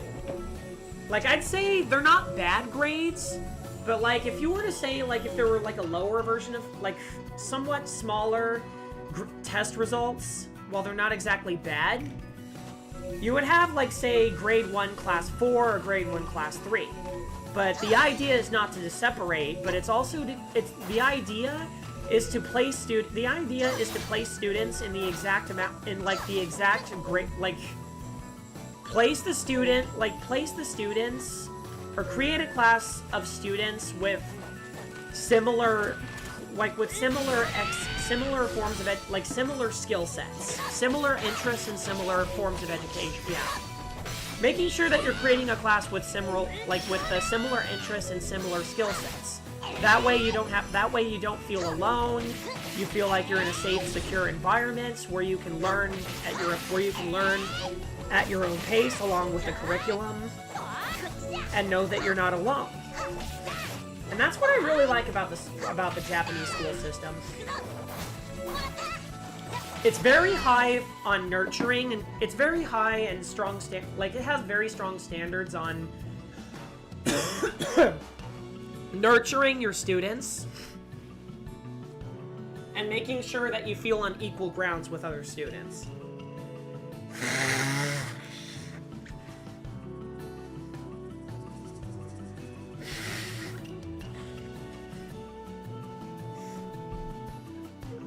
We don't have that in the US. Yeah, I know. I went to a US school before, and I went to a US school before, and I understand. I understand.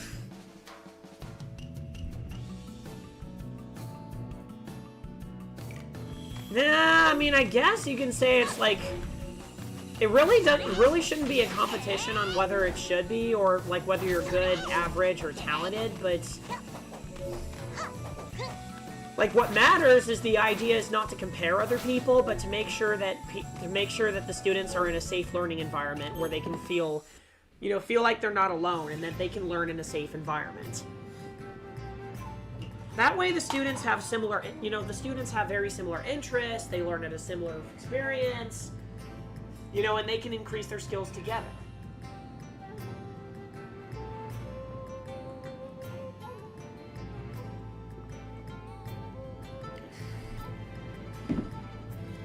Japanese society is one of a kind that it stresses very hard on social harmony and protecting said harmony.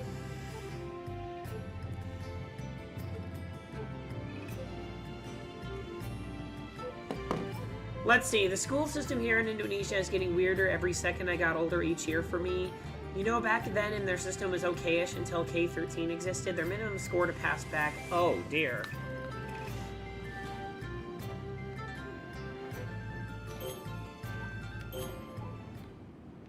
Very interesting. I guess a lot of schools around the world are considered, I mean, not all of them, but I guess just like mainly on an okay basis. I mean, yeah, having gone to both Japanese and American schools, you know, in the past, I definitely have a take on what, you know, what both lifestyles are like. And I'd have to say, yeah, the US was a pretty, I mean, yes, I had good memories over in the US, but as far as like school systems go, it was a very negative experience. But I'm not really focused on that, but just more like, you know, what's going on right now.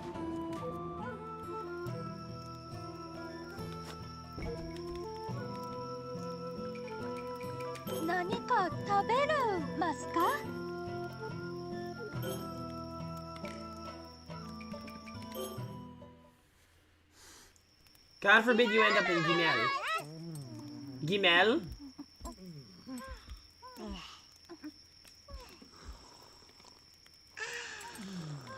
Gimel, you say? Gimel ってどこ?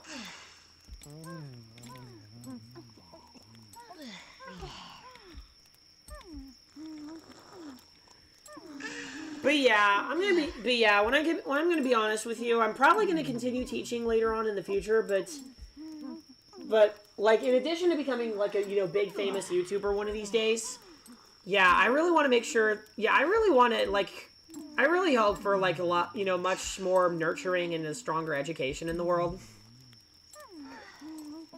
Emphasis on gi and gimeru.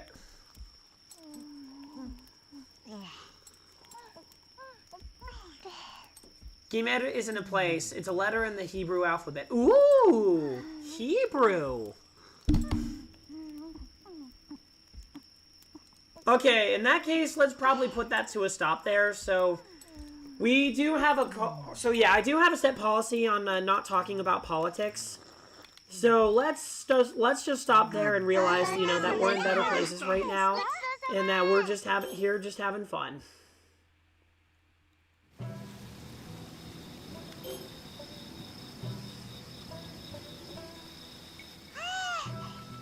Yeah, no politics here. 政治的な関係は一切禁止. Yeah, let's stop there. 始めるぞ。始めるか.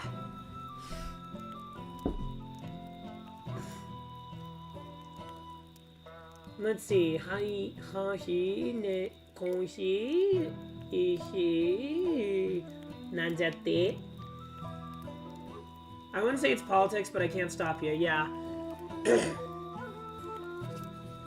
Yeah, the reason why I say the politics stuff is mainly because it's like talking about comparing like countries and like other schools, like comparing schools in other countries and like how toxic or just like saying how toxic they are.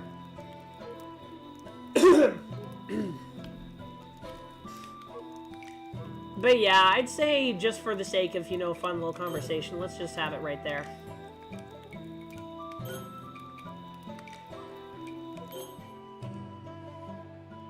I mean, I'm glad I got to teach you about, like, how the Japanese school system works.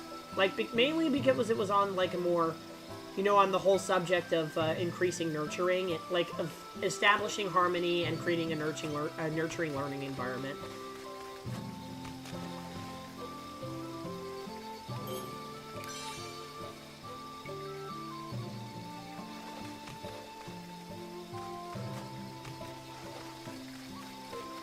Yamio. Yes.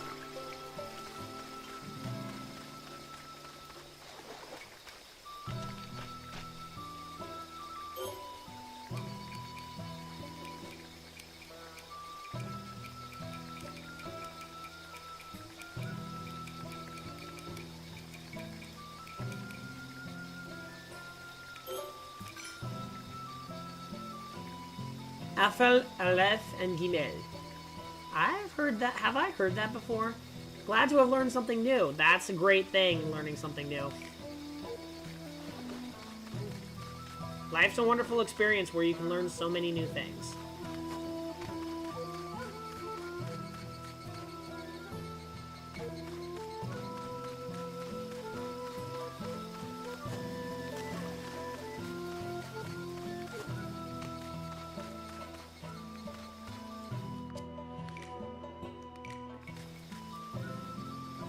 Kasiを手に入れろ。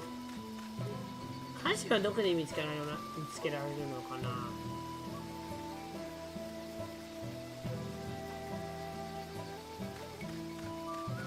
良質な歌詞を手に入れるこ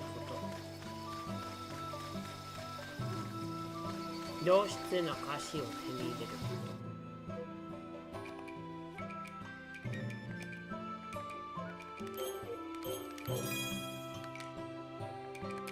いや、タイトルに戻りたくない。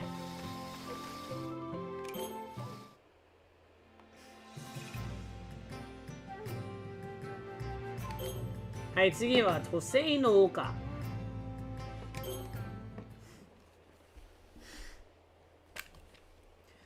都政の丘。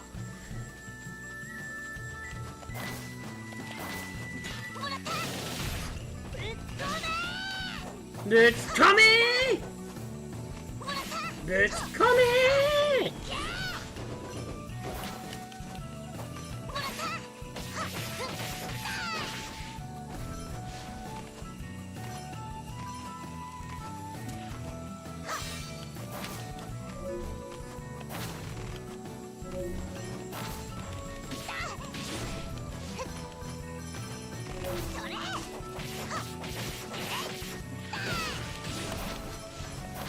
'But yeah, on another subject, I might as well mention something that happened to me earlier before I started my stream.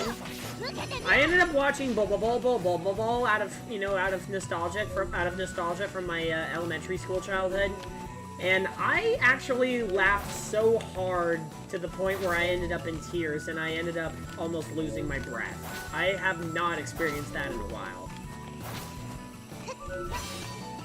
It's where Bobo, like, for spoilers, for before I go any further, is there anybody in there that's familiar with Bobo?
討伐完了。これでトメイの丘は成立だ。トメイの丘はこれで成立だ。I might plan to watch it. Haven't really watched anime in a while. Actually, I don't remember the last time I watched anime this year in a single sitting. Really? For me, I would have to say single sitting would be Trinity Blood. Because unfortunately both the show and the novel and the manga it was based off of was unfortunately left incomplete. You know, by the original creator, by the original creator, Naoki himself.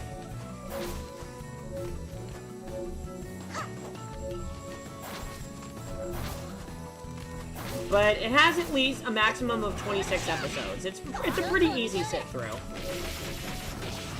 I mean, yes, it's got some very advanced like college level dialogue and the kind of Japanese that you would use in like say a college setting, but at the same time it's still a very interesting concept, both as a manga and as both as a manga, a TV, both as a book, a manga, as well as an anime.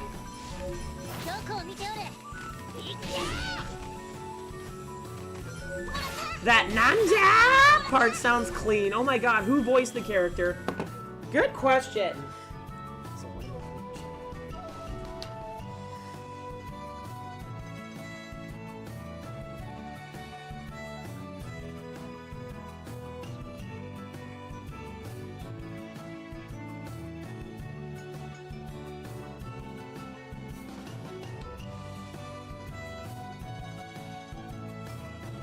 Ozora Naomi. It looks like the voice actress is Ozora Naomi. Ozora Naomi that was a strong voice.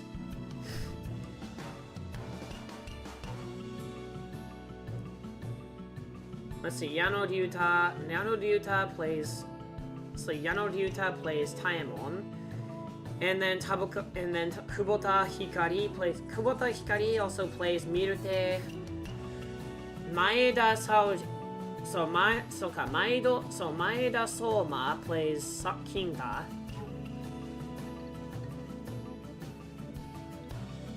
So Maeda Soma plays Kinta. And Kogotsuba Aoi plays Yui. And Momoka Rika plays Kaimaru. Oh, Rika. Kogawa Rika. Let's see, Kameyama Yuji. 面白いな、なかなか。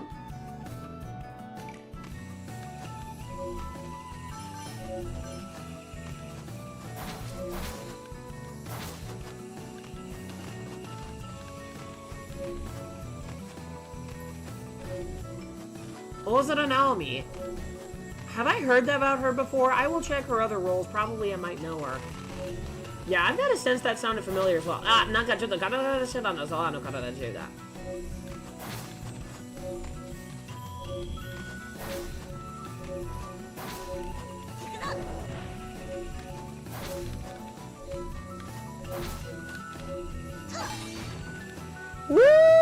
土の川行けるようになった。おお、いいね。最終地、土の川へ行けるようになった。小枝の中のサイカが育てられた。Right, I need to check her first. まずは調べとかなきゃわからないよな。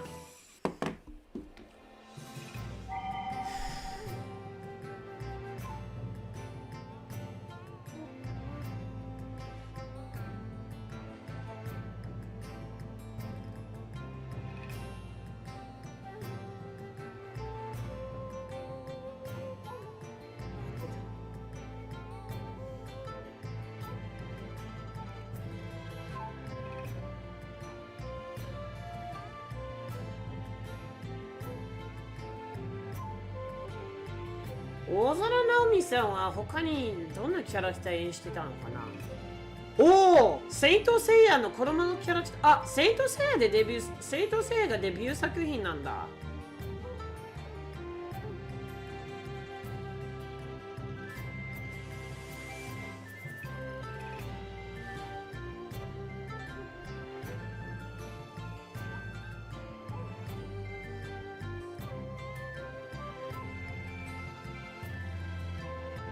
幼い頃からドラゴンボールやなんか筋肉マンなどの東映アニメーション作品が好きなんで、エンドロールの青鬼プロダクションのクレジットを見て、声優といえばここだと考えてたため、青鬼プロダクションへの所属を目指し、第二で大阪校に通うことを決めた。へえ。専門スクールはやっぱりやめた方がいいよな、声優さん。ドラゴンボール、すごい、ドラゴンボール界にも、ドラゴンボールがめっちゃ好きなところから、その夢が現実となって、2014年から、須藤少年女客の役割も手に入ったそうなんだな。あ、そっか。なんか大佐役じゃなくてもワンピースのところはドラゴンボールで役割も出てきたそうなんですごいな。あれほど東映アニメーションがめっちゃ好きだったな。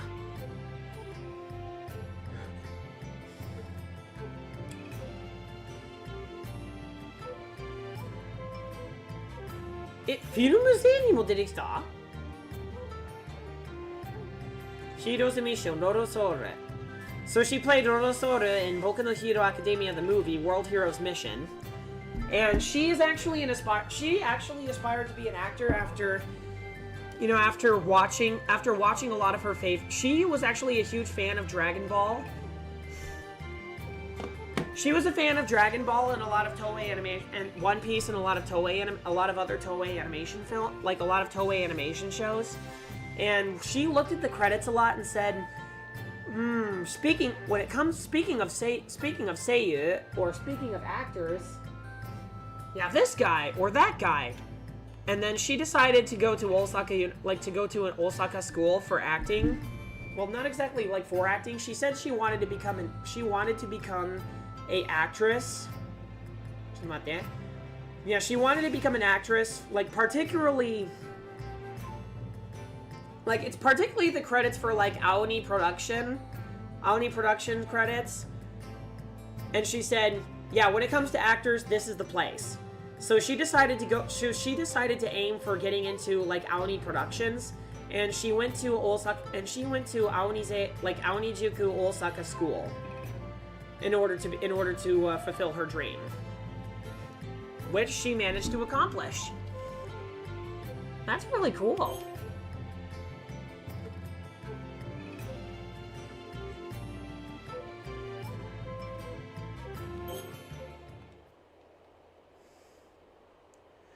So I checked her roles and went, huh? So you said she voiced Satanika Gabrielle Dropout, and Sisi from Mahotsukai Precure. Holy shoot!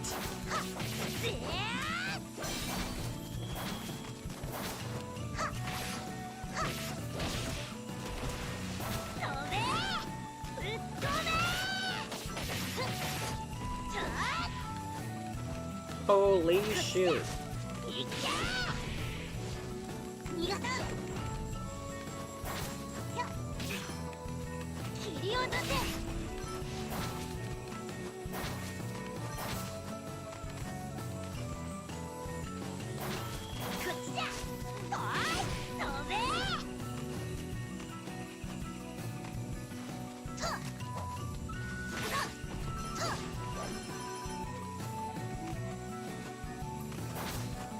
How's that feel getting killed right off the screen, Usagi-san?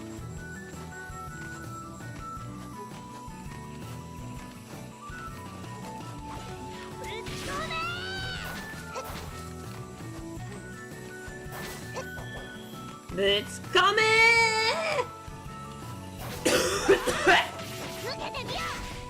Look at me now!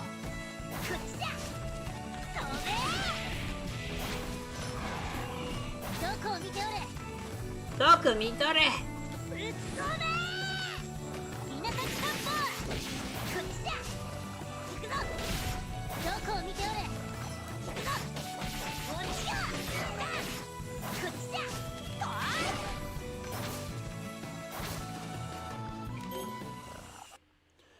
Seeing that, probably I should Mahotsukai Precure Third. Yeah. I'd say that's an even bigger motivation. I'd say that's even bigger motivation to watch the show. よしいい子だよ。抱っこしてあげる。抱っこしてあげる。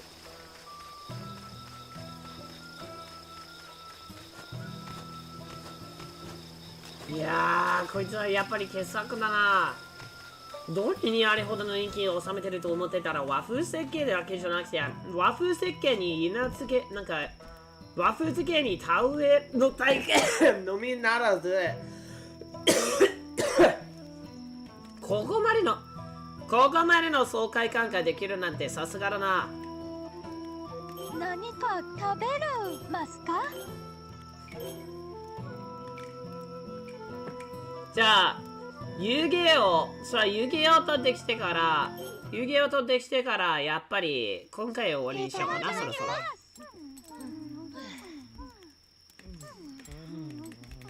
It's okay. We're all having brain and word farts tonight, so it's good.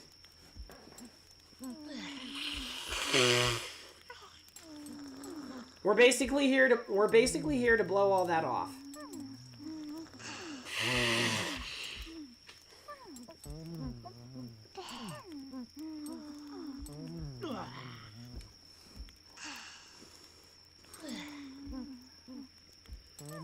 ミルテはしない様と一緒にいろんな町で布教しました。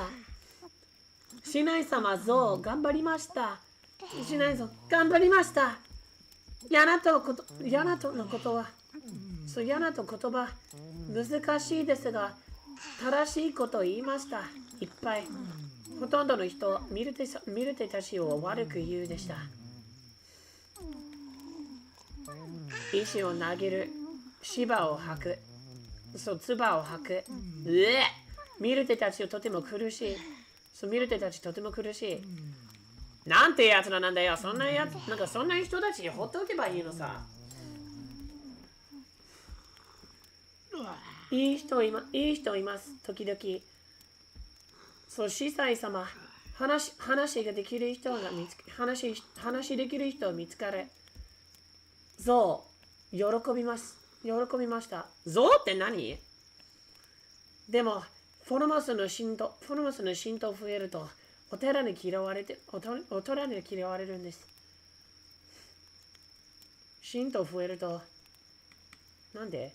ヤナトの人、フォルモスより寺が大事。お寺の人が言うと、みんなミルテたちに優しいできません。一番苦しい時、家はありませんでした。おいでもよく知ってるよ、あなただ。金太。いやー、苦しい話だな、それ。ボケざまで。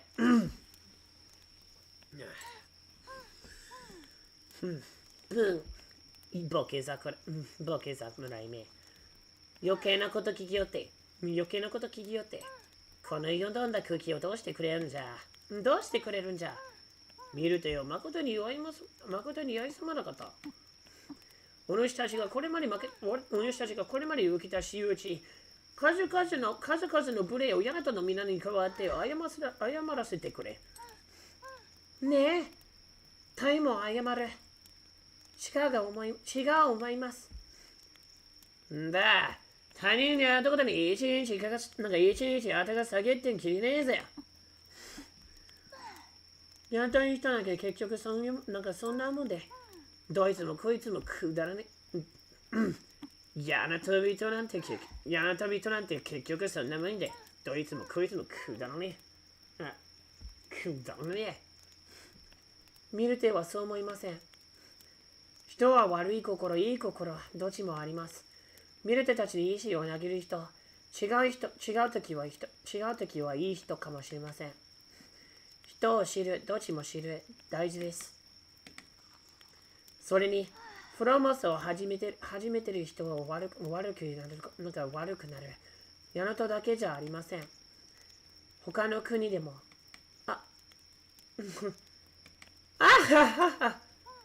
なんじゃいきなり。ちょっと思い出し。見るて、どこの国でもうんち投げられました。ひどい。国が違う、いっぱい力。そう、国が違う、いっぱい力。どうしてどこの国でもうんち投げるですか？いや、投げない。みんな一緒で。ひどいな、うんこ。喋ってると、食事してるときにうんこなんて言うんじゃないよ。汚いよ。やめなさい、カイマル。うんこやだもうなんでちょっと待って、うんこ言うんじゃないよ。いくらでも子供だからといって。食事中だぞ。最悪じゃ。面白い。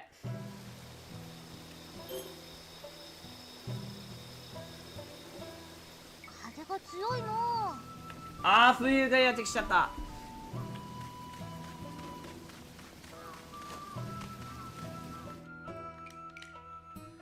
まあそんなところかな。そんなところだな。じゃあとりあえず今回の生配信をここで担当したいと思います。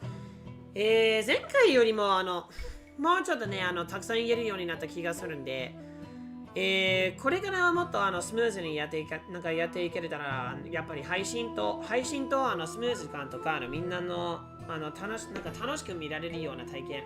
まず普通の喋り方って単純な喋り、もっと単純っていうかもっと簡単で聞きやすい喋り方に戻った方がいいんじゃないかなと思って、いろいろ交付していきたいなというふうに思っておりますので、ご支援の引き続きのご支援のほどよろしくお願いいたします。この配信がよろしければグッドボタンと登録ボタンをポチッとよろしくお願いいたします。いや、その前にちょっとね、やっぱり最後まで言い切りたいことがある。最後まで言いたいことを言い切ってきてから、その後から配信登録しようかな。登録のお願いしようかな。その方がいい。そうだな。次回は俺の待ちに待った28歳の誕生日。はちゃめちゃ楽しみにしてるよ。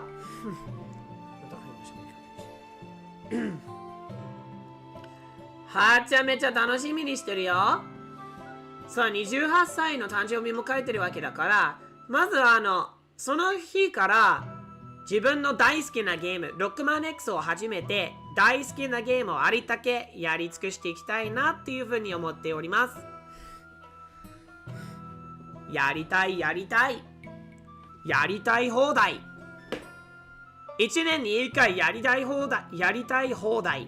まあ1ヶ月もやりたい放題だけどな、和風にしたんだし。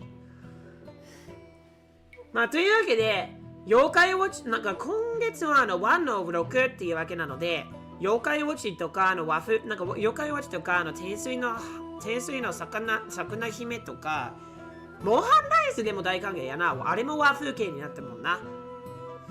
和風系やもんな。モンハンライスもやるよ。などはお気に入り作品を中心として1ヶ月を過ごしてもらうことになるので、引き続きのご支援のほどよろしくお願いいたします。次の生配信はお待ちに待った俺の誕生日6月4日から開始。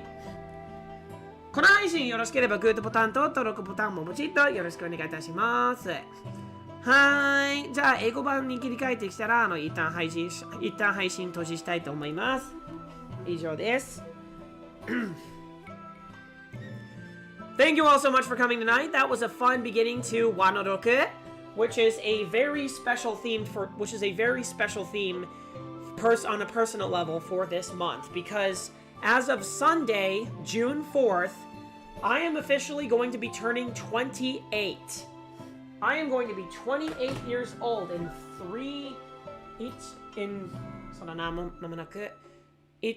about 2 more days after about an hour. An hour and 2 days. Yeah. And I will be streaming the heck out of fun games that day. Starting with Rockman X, maybe some Yokai Watch, some Taiko no Tatsujin. Just a lot of my all-time favorite games all into one. See what we can do. See how much fun we can have. And I cannot wait for the festivities. And yeah, that's why that is actually why I've decided to make this entire month completely Japanese themed. Because, you know, I'm a sucker for traditional Japanese ambience, as you know. And it is also my birthday. So, might as well celebrate. So with that being said, I will see you guys on the day I turn 28, June 4th, the birthday of Ameniki. And I will see you then. If you enjoyed this stream, be sure to hit that like and subscribe button, and I will see you next time. On Ameniki turns 28 day. Bye bye, bye. Sayonara, bye. Ja ne.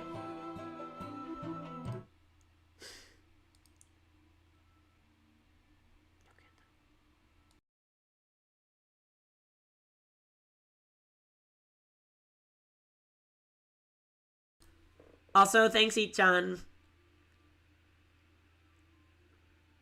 The thought in itself is appreciated, so thank you so much.